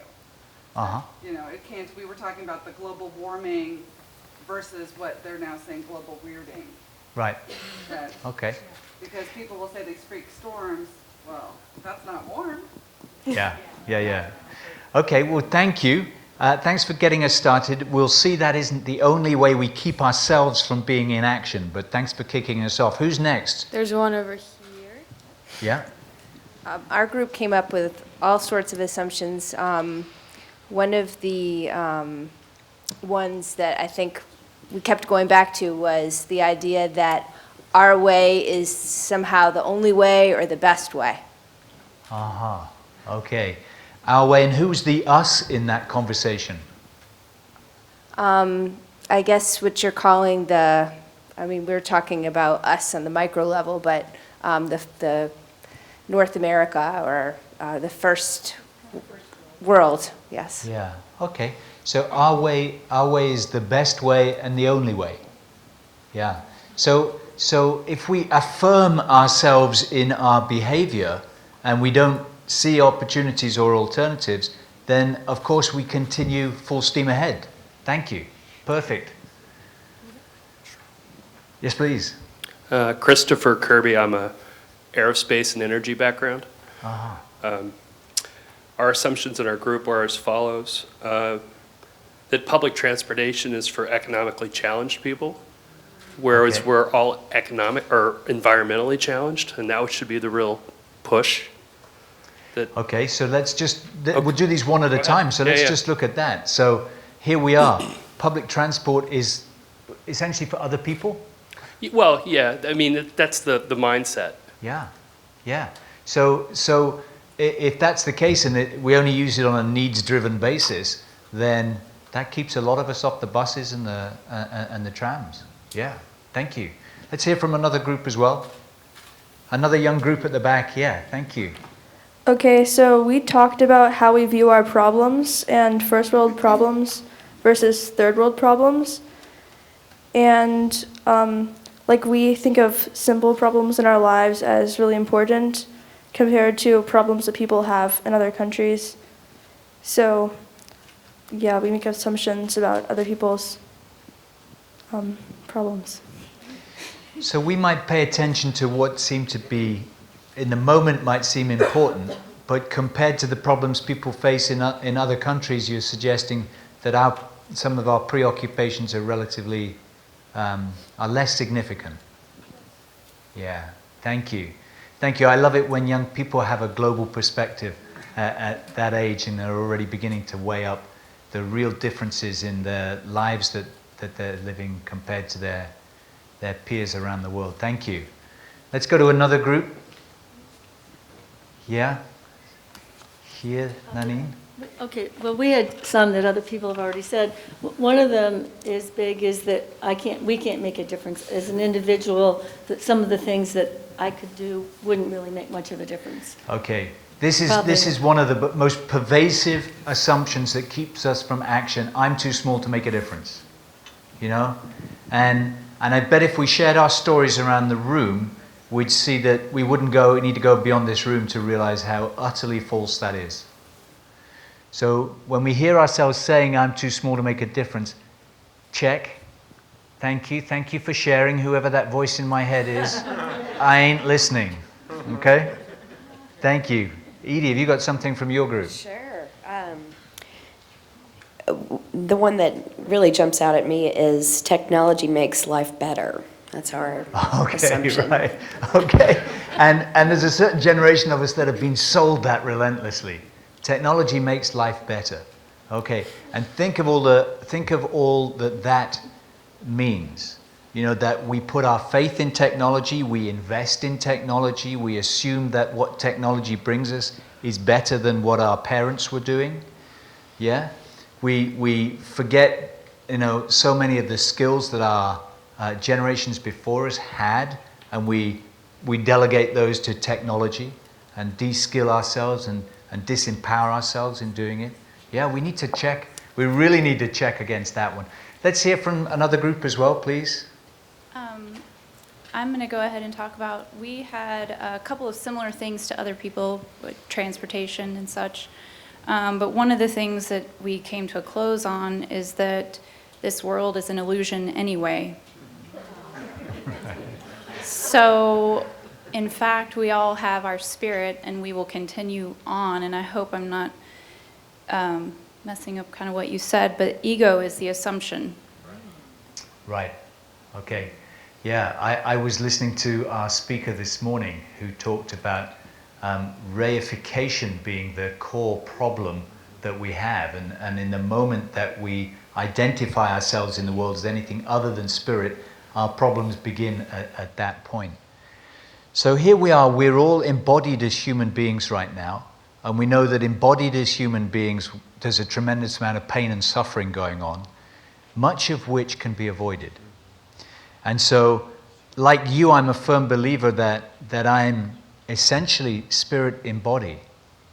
And in that form, I feel there's work to do. And I'm trying to understand how that form called Jon works. What are the assumptions that form called Jon is operating under? So I really appreciate you for pointing to that deeper level. And I still think we need to understand the impact that happens because we have ego. Because that is the case, because we have thinking and assumptions, that leads us into behaviors as human beings. And we bump into each other and the world around us because of that. So thank you. Now let's swing out and let's go for something in a completely different realm. Who's got an assumption they want to share that takes us somewhere else as well? I'm Judy, and that it will do no good to speak out. Speak up, speak out. Okay, yeah. I think it's a variant on that I'm too small to make a difference. You know, it won't do any good for me to raise my voice.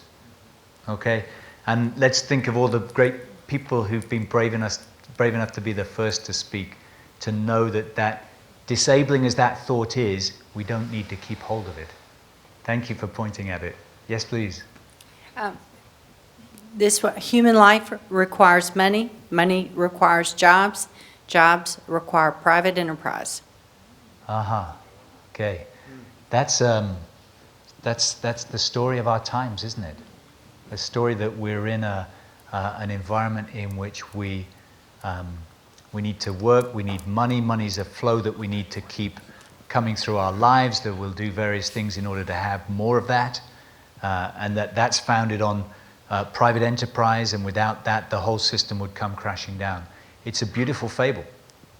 Yeah, it's a beautiful fable, and anybody here who's traveled in a part of the world where private enterprise doesn't dictate how people live will know that there are alternatives.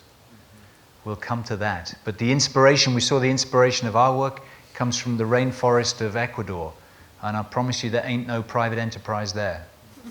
And there's a great deal of very fulfilled living happening in those circumstances. So it's amazing where these tales come from. Thank you for sharing that one. Any last ones that really take us into a different dimension? Go on, try for something, swing out.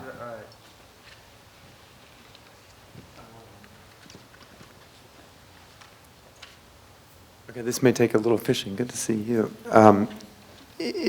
Because we had a lot of voices, and so, but it has to do, there was a theme of unintended consequences, which I guess was one of your kind of questions about the assumptions, but that kind of just really came directly to us, you know, especially with respect to, say, good intentions. Right. So that the whole idea of, you know, the road to hell being paved with all these marvelous intentions. Yeah. And that you know, and especially as it relates to the kind of not wanting to impose, let's say, the kind of, you know, capitalistic North American problematic view on people or situations who actually, in some ways, may act as if they want what we have. So, for example, immigrants who come to this country looking for work, right, but who we see once they get here, and this is this dynamic of how do we relate to one another, maybe actually don't get the fact that they in a way had it so much better off back at home. Right. But that problem of trying to make sense of what we see versus what others see, and how to kind of create a common vision that somehow we can all get on board with. I don't know, it's hard to get at. I think I'm hearing a couple of different assumptions in there. One is that, and this is how we'd voice it in the UK, is the grass is always greener on the other side. You know, so there's always something else. And you can extend that. Part of the dominant paradigm that we live in is that there is a better than now. You know? And we spend so much of our life energy striving for something that's better than now.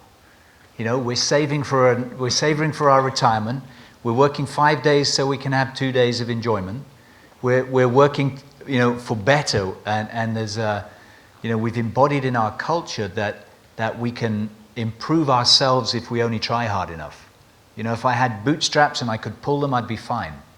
It would be that impulse to move towards better. It's deeply, deeply impregnated in us, and that's part of what I hear there.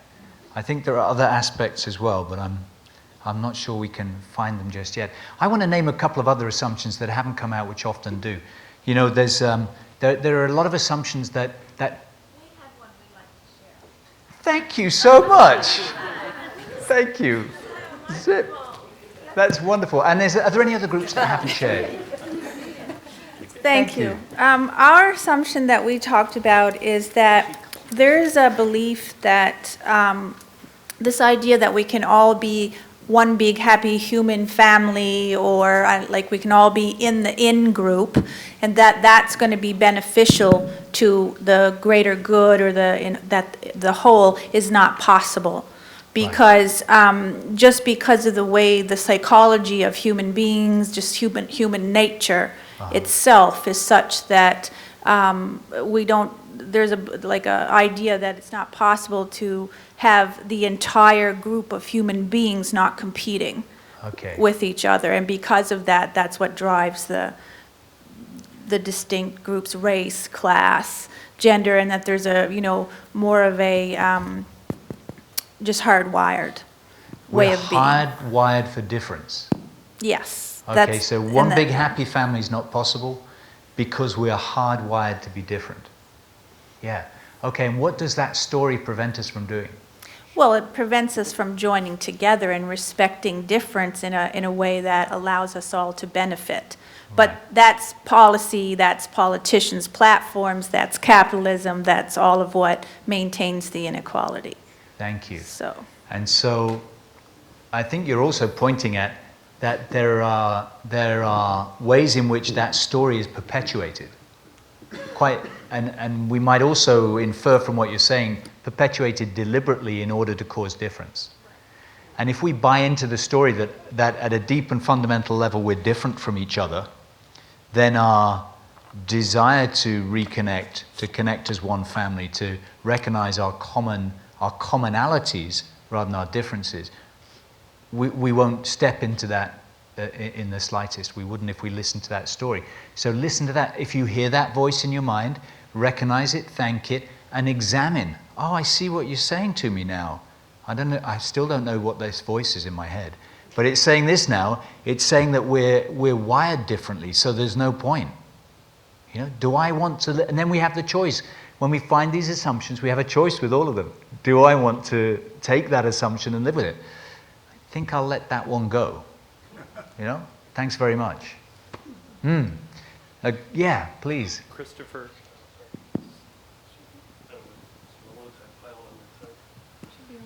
Hello, sorry.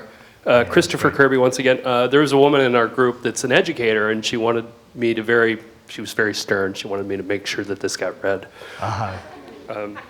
We assume that the schools will educate the children on these issues, but no standards to deal with the environmental issues. The legislature determines the standards. These aren't considered important enough to test. No child left behind essentially leaves children left behind because they're not being educated. Yeah. We're not asking the right questions. Yeah. Yeah. Thank you. And that point of view is pretty shocking in a way. Let's look at the assumption that's in there, and then let's also see how this extends to other realms. We assume that the schools are going to educate our children. Okay?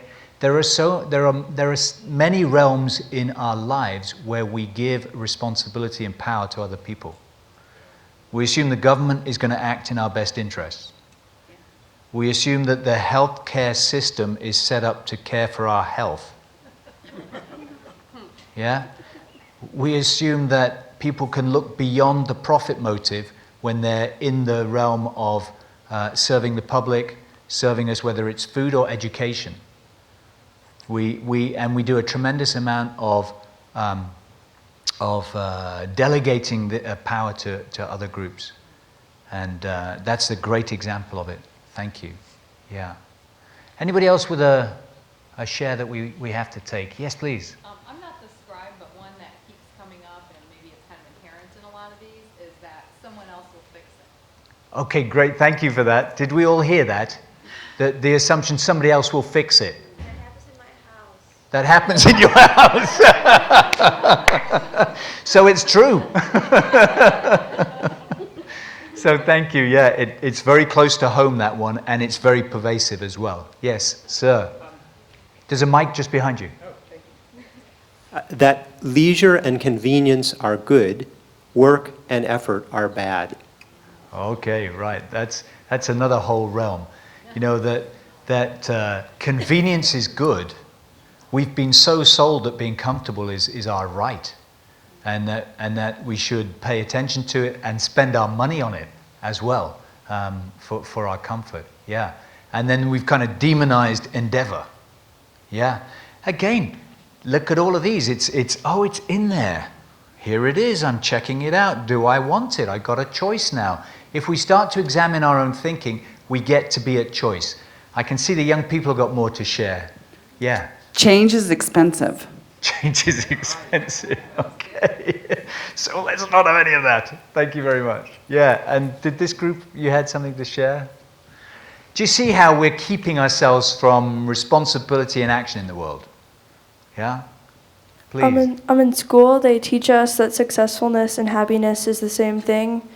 Like, and when you get good grades, you're successful, which will later lead to happiness.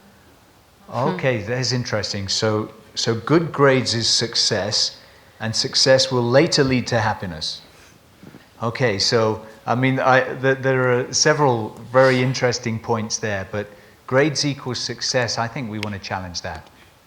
I think we want to look carefully at whether we say grades are the only measure of success, and that we're placing that judgment on young people is crippling to so many of them.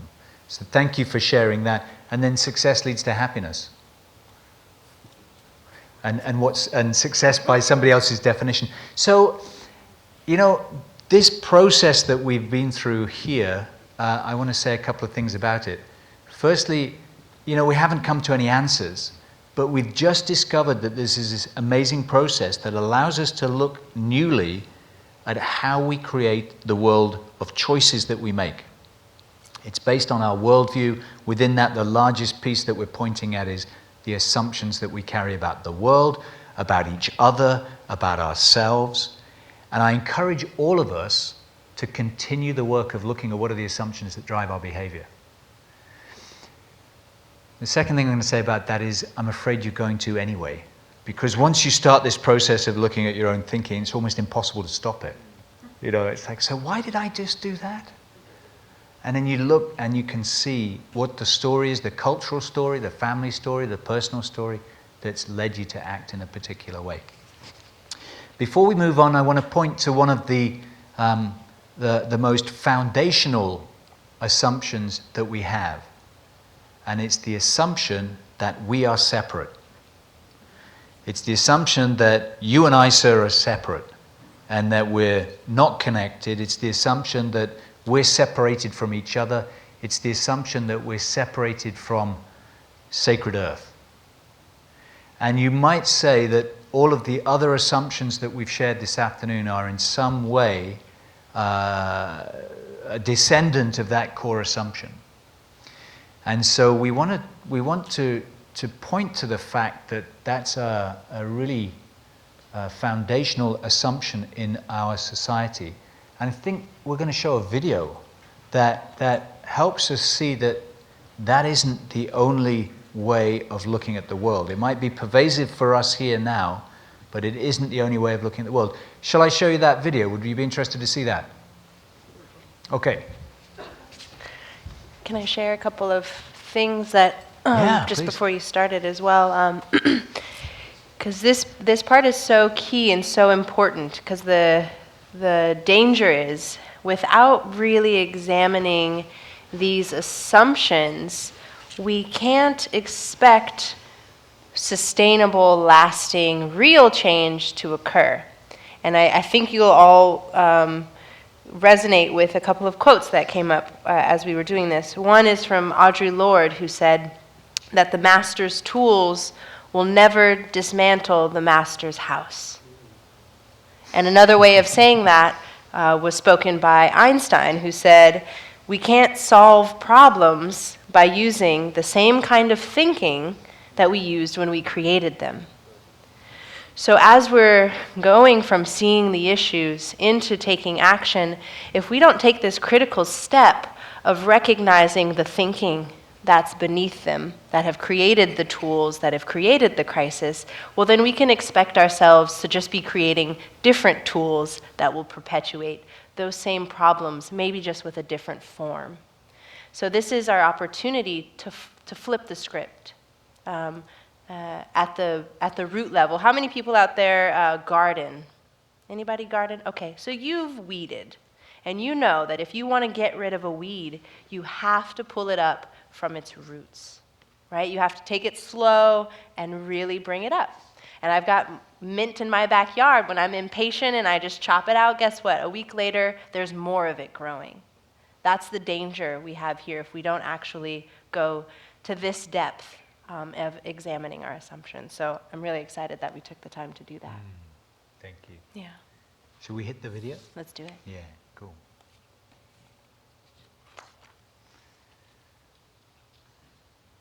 Oh, sorry, let's skip over that one.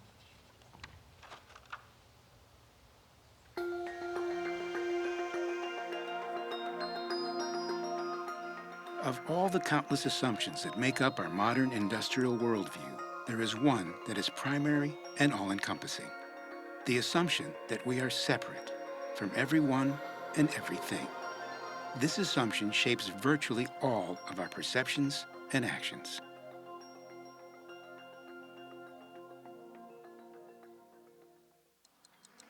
Over the centuries, the story that's been communicated in the modern world, consciously or unconsciously, has been that the world operates like a huge machine, made up of separate parts like a big clock. For the past 400 years, the scientific tradition has been trying to take the clock apart and figure out how it works so we can master it and use it for our own purposes. A mechanistic view meant that instead of seeing the interconnection between things, there was a way of analyzing what people were coming into contact with and taking it apart. So what evolved was kind of a fragmented view of the natural world. And we became hypnotized, really, with the power that came out of this technology.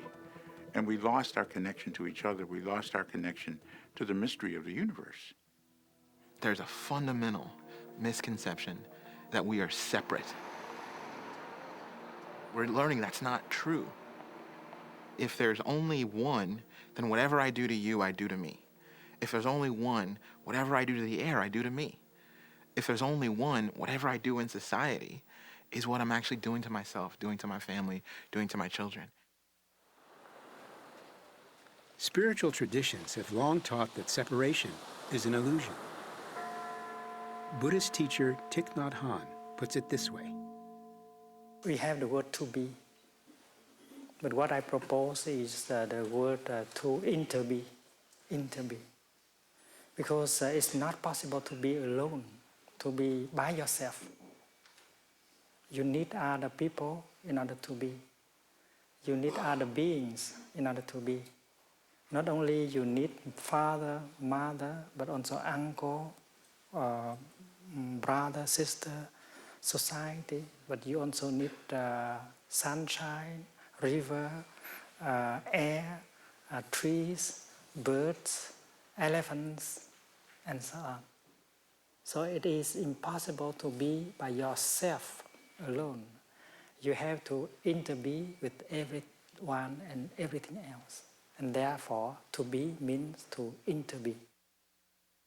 Increasingly, people in the modern world are listening to the voices of indigenous people, whose message has always been that all things are connected. We use another terminology called mitakie oase, is all my relations. You know, we try to recognize that we are related to everything, to the animals, to the fish, to the plants, to the trees, to the birds, even the microorganisms, so that we are all related. The foundational understanding from my point of view, or an indigenous point of view, is that you are a part of that land in a very interdependent way. You are part of the land, and it's your body. It's you. And you can't do things to the land that in the end comes back and destroys you. This deep recognition of interconnection is supported by the current scientific understanding of the origin of the universe, which has shown that all of creation is profoundly connected at both the macro and micro level. We can see that everything that ever was, is, or will be was compressed into a space smaller than a seed, tinier than a tear, more minuscule than a molecule. All space, all time, and the potential for everything that would ever exist started as a single point. So in a very real sense, science has discovered what indigenous people have known all along. We are all one. We are all connected. We all come from the very same source. Everything we see around us has developed from the boiling cauldron of the early earth, a sphere of lava that miraculously gave rise to the sea and the atmosphere, and then life in its infinite expressions. As Brian Swimme says, the earth was once molten rock and now sings operas. It is not the case that the earth was assembled and then we were added to the earth and it was there for our purposes. Rather, we came out of the earth. We are the universe in the form of a human, and it's true of everyone. It's an amazing new understanding of ourselves that is so profoundly inclusive. And everyone is part of this. Everything is part of this. And we discover as well a profound kinship, that no matter what being we're talking about on the planet, we are related. We're related in terms of energy. We're related in terms of genetics. We're all, in one way or another, like a form of kin. And that, it's overwhelming. So it's just now coming into human awareness. It's going to take a lot of reflection to embody this fully, but it is a massive change in human consciousness. Seeing ourselves as separate has had devastating consequences on the planet and all of life. Now, a new story about who we are as a planetary family is beginning to shape the consciousness on Earth. Looking at our history through this lens, it could be said that human beings have been tragically mistaken rather than being fundamentally flawed. This is good news because there's not much hope for an innately flawed species. But there is hope for one that is recognized and is waking up from a trance. That creates some powerful new possibilities for the future.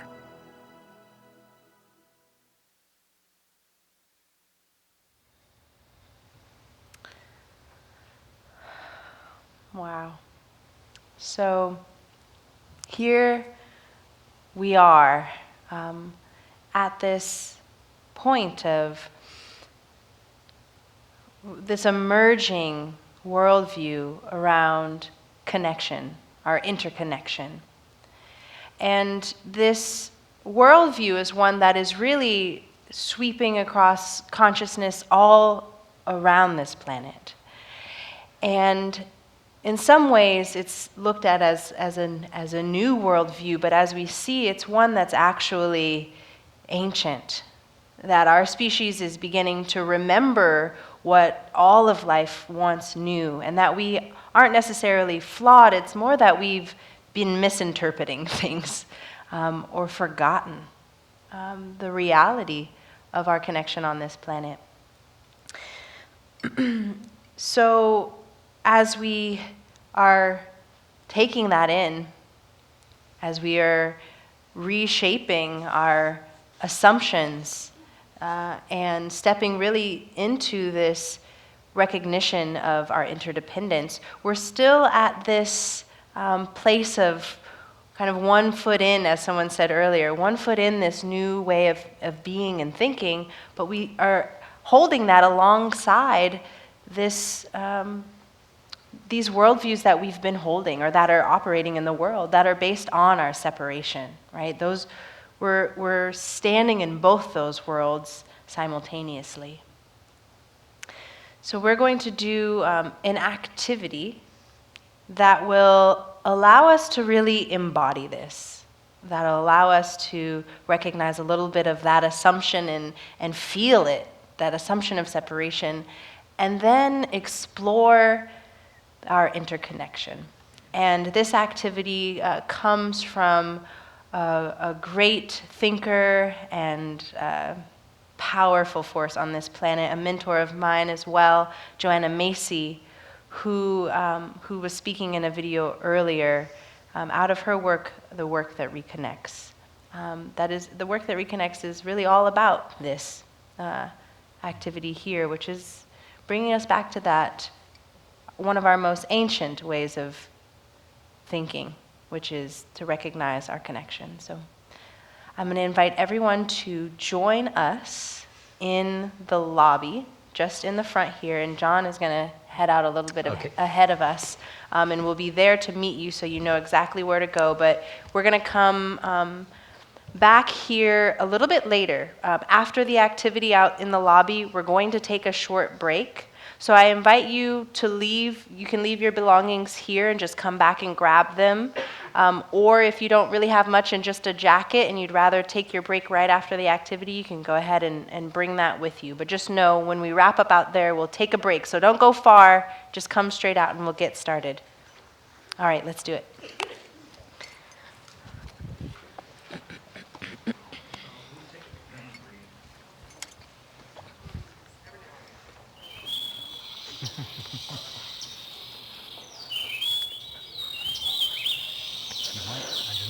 Elevated place around here for you. It might be fun. Wonderful. So. All right. Hi. Hey, how are you? Good. They're going to be moving around in all sorts of different directions, yeah. Nice. Oh, there's a vantage point there. You might want to share that if you get a chance. Oh, is there a ladder behind it? So welcome into this space. Welcome. You were gonna love what we're about to do. Wait, how long ago did you get here? Yeah, thank you. Okay. Yeah. Yeah. What's your name? Richard. I'm Barbara. Welcome I'm into so this happy. space. When we finish up, we should talk some more. We're going to do this exercise before we take a break, so there'll be lots of time for refreshments and restrooms afterwards. So as you come into this space, please take a position anywhere in this space here. Not around the edge, but just find a space anywhere in this large room. And Barbara, are you going to take it from here? Yeah. Can I? Yep. Yeah. Go ahead and jump in if you'd like. All right, everyone, move all the way into the space. And you don't have to be facing me. Just make sure you find your own space to be within this room. We'll make room for everyone coming in. Yeah, there's no wrong place to be at the moment. Great. And for those of you who are holding a beverage, I do want to let you know we're going to be moving around a bit, so you might want to set it down just for the activity. All right, we got a few more coming in and we'll get started.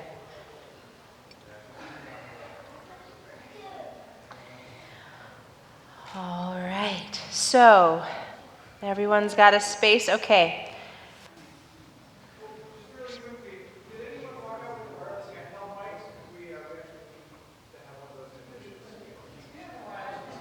There's one.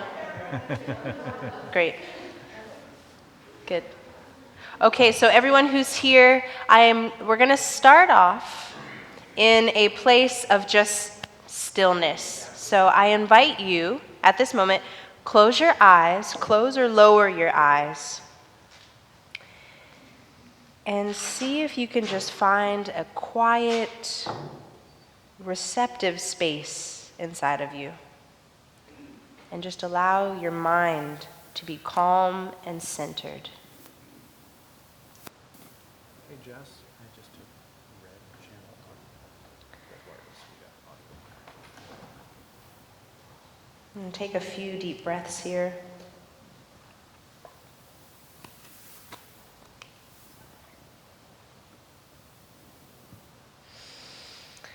And with your eyes still closed, imagine that you are downtown. Well, we are downtown, but imagine that you are out on the streets here in downtown Louisville. And you are on a very short lunch break. And you don't have much time left on your lunch break before you have to get to a very important meeting. So now, slowly open your eyes, and I want you to begin moving around this room in no particular direction, but as if you were on your way to that meeting in kind of a rushed pace that you would normally be in if you were heading to that meeting. So go ahead and begin right now as if you were actually out on the streets trying to get to that meeting. And you don't really see the other people around you or look at them. These folks are really just barriers to you getting to where you need to go. You have really important things to do. And you know what? If you don't make it to that meeting, there's a chance that you could lose that proposal.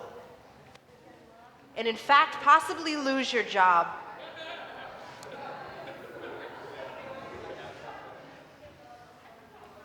And let yourself really feel this in your body, what it feels like to really have to get there for everything to be on the line. If you want to join in, it'd be super fun to just join in. Jump in, join in. Yeah, go on. Yeah. Yeah. Yeah, come join in. You should, please. Please, please. Yeah. And now begin to slow down to a normal pace. Keep moving. Keep going. Noticing the people around you, and I want you to find yourself in front of someone. So find yourself in front of someone, whoever is, so just one partner though. And if you need a partner, raise your hand and walk this direction. If you need a partner, there's one for you. Okay, I see two people with their hands raised. If you just turn, there you go. Anyone else needing a partner, raise your hand and walk towards me. And John, could you be partners with her? Yeah. Oh, here we go. Oh, there we go. Wonderful. Great. Thank you. So go ahead and face this person. And let yourself register their presence. And it may be a little bit uncomfortable, but I invite you to challenge yourself and see if you can make eye contact. And this is going to be a silent activity. And I know, when we feel discomfort, we often want to speak as in a response to it, but I invite you to just breathe through it. So standing before you right now is someone alive on planet Earth at just the same moment, born into the same period of crisis, confusion, and speed. But they're not speeding right now. They're right here. And they've chosen to be here.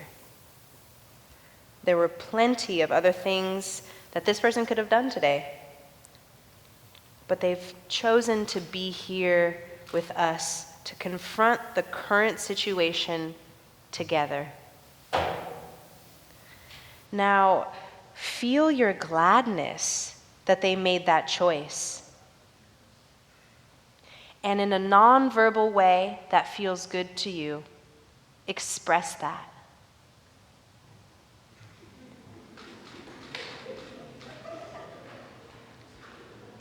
And now begin milling again, but this time just in a normal walking pace. So begin milling around the room, around the space again.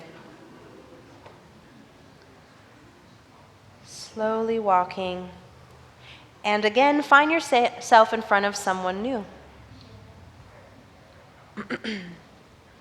And again, raise your hand and walk towards me if you need a partner. There you go. Got one in need of a partner here. Look, there's another. There you are. Two. Anyone else? Okay. Are you still looking for a partner? Maybe John, you could be partners with her here? Okay, great. So again, I want you to face this person and behold them. Behold this being. You are looking into the face of someone who deeply feels what is truly going on in our world right now. Like you, just like you, they understand the full situation facing the earth and our human species at this time. The changes in the environment, the rampant social injustice, and the disconnection among and within people. Yet they have not closed their eyes. They have not turned away. And this is someone who, like you, is choosing to love the gift of being alive in this time, with all of its challenges. And being with them this way is like a kind of healing medicine. So allow yourself to experience what it feels like to know that you are not alone. And again, in a silent, nonverbal way, let them know how grateful you are that they are here.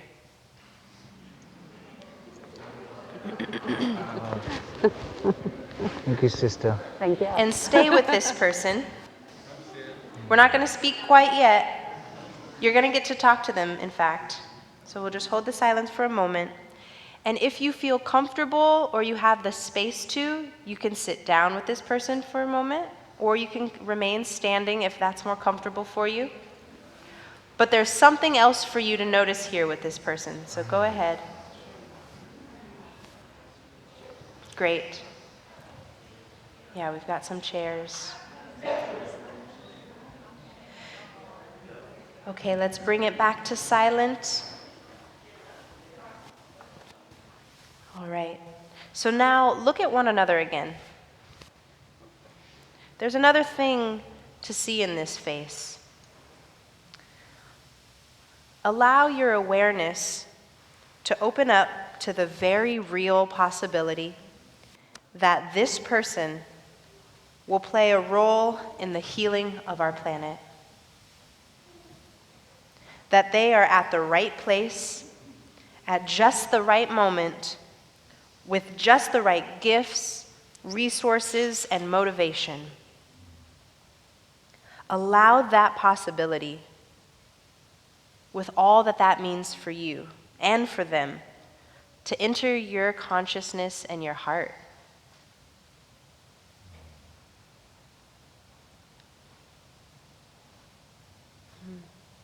And now, find some appropriate way to let them know how you feel about it. And this time, you can speak. Thank you. So thank you for your gift of giving this to us tonight. And yeah, just to move forward in this community, and all the communities that we go into, to start the work. And what's so profound for me is this started, in the 60s, and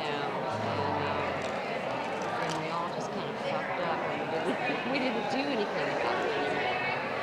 And the scars are larger than they were when we thought about it, at least from my perspective, when we thought about it. Well, I work with a lot of young people at an entertainment company, and I do know that they want to be the solution, so that's where I'm going to reach out and start working through those kids. They're not just kids, they're in their 20s, and they're done. They don't believe the stuff that we all we bought into. That we bought into. that we bought into. They don't believe it's stuff. All right. They have survival but on their minds, but And begin to bring your share to a close. So I think they're at the right time. I think they're here at the right time. I want to thank you for your heart. I want to thank you for your beautiful heart. Begin to bring your Didn't share to a close down over the close. last 40 years. It stayed alive and, Thank you. and hurting and And loving go ahead and stretching. and thank your And partner. had you want to be here. So thank you. Thank you for being somehow a force for mobilizing these beautiful young people that need so badly. All right, thank you. So, What's your name? when you're done, I'll get your attention. Marjorie. Marjorie. It's great. Thank you all for engaging in that. We're not quite done yet. So right now what we're going to do, I would like for us to form a bit of a circle, if we can. You can form one big circle. Yeah. Thanks. All right. Check, check, check. Check, check. All right. One big circle here. I'm curious if anyone would like to share what that experience was like. I will. Yes? It was a little nerve-wracking. The eye to eye was a little nerve-wracking. Tell me why. Well, like I said earlier, I'm here with you, so I was breaking eye contact to see where they were. But it's hard to just stare so long at someone, especially someone you don't know. Yeah, absolutely. In our culture here in the U.S., it's not common, right, that we really are gazing, if you will, into one another's eyes. And here, actually, I've noticed in Louisville, people kind of acknowledge each other on the streets a bit more than where I'm from. In fact, where I'm from, making eye contact at all is pretty much taboo, right? But I'm curious what happened as you allowed yourself to really take that person in. It's the window to the soul. It's beautiful, and I see myself in that other person. And there's a peace and a love and a beauty that we all have to recognize. And it's all here right now. It's all here now. Yeah, absolutely. And yeah. I noticed that everyone had a discomfort with looking into one another's eyes, but the second round, when we walked again, more people were making eye contact naturally than the first time. When you asked, to look at the other person and know that they felt the same way you did, and that they, we were on the same path, I felt like crying. It was really, that was really me. Yeah. I wasn't alone. There was somebody else on it. Yeah. How many of y'all felt that? How many of y'all felt moved recognizing that you're not alone? Absolutely. And it's very common with the issues that we encounter in life to feel like they're our own, right? That we're the only ones really carrying that. And as we recognize we're not alone, it also opens up the real opportunity that we have to work together, right? I saw one more hand. I'll take one more, yeah. I felt like it was a great privilege, both times, to be able to gaze at someone else and think about them without being creepy. Because we don't usually let ourselves do that, especially a stranger. Well, let's all get creepy together for a second. And I just want you to take a second and look around. Just look around at everyone in this room. Because the truth that was spoken in the prompts earlier is true for every one of us, right? We've all chosen to be here. And we all do have just the right gift at just the right time. So that brings us to the end of our second question. Was that our third question? That was the second question. That was the second question. Brings us to the end of that and the beginning of break. Yeah. I feel like we need like a group hug or something. Why don't we begin our break with just getting a little bit closer together and giving each other one squeeze. Yeah. You know, we go through our lives every day being around people that we see all the time, but how often do we really see each other? Right? How often do we give ourselves the chance to slow down and really see the possibility, right? And look at what happened just from that. Just from a few minutes of doing that, we're all like, no, don't leave. We're one big family. I'm wondering if we can include the folk that are streaming in the squeeze. Can you extend the squeeze to the people that are with us online? Yeah. Yeah. So I invite you to take that energy with you into the break. We'll take about a 10-minute break. So please help yourself to any beverages or the restroom, and we'll meet you back in the auditorium in 10 minutes. Thank you so much. Thank you. Hi, Yeah, how we're are done. you? That's great. Are you I don't know when the thing comes back. I don't know. Yeah. Because Yeah. I mentioned it to the lady that was sitting Thank you. that I was talking to earlier. Okay. And she was all excited. That bit's coming up. I knew after you the would. break. I figured you would, yeah. Yeah, I love that. And now I got the You know what's route interesting from here to the place I'm always for on the tomorrow. outside looking at And I don't do that on the freeway. It's great because I get to see so But many coming people. here, I got You should have got you to put the camera down and get in there that time. But anyway. Yeah, I'll that's catch up true. with you in a minute. We just got to go. Love stuff Thanks, like Nani. this. And you're all like hugging each Wow. other.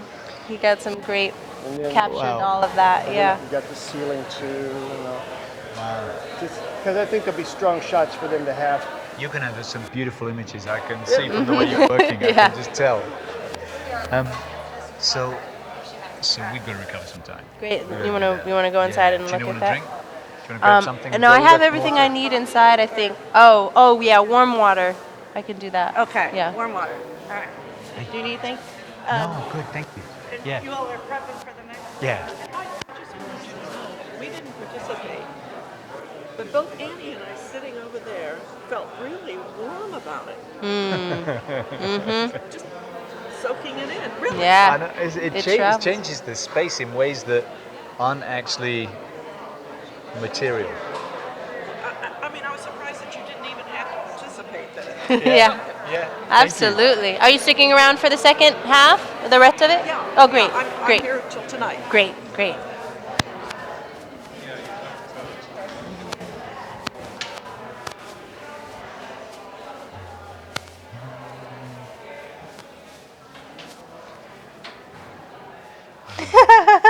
What have you got? I haven't had the time. Teachers. We're aiming to end at 5. No, I have some steps that are having prom this evening, so I Yeah. just want to check. Okay. Thank you. Definitely. Great. It's really good. Cool. Actually, I don't know if you know, I'm going to Ecuador with you guys with my son. No way. Almost 7-year-old son, July. Mm. July trip. Beautiful. Do you guys do those trips? I do. I'm leading the trip in August. August is just too close to the I have not yet. No, I haven't yet. Maybe we could talk about it after 5. You're in for a treat. Yeah.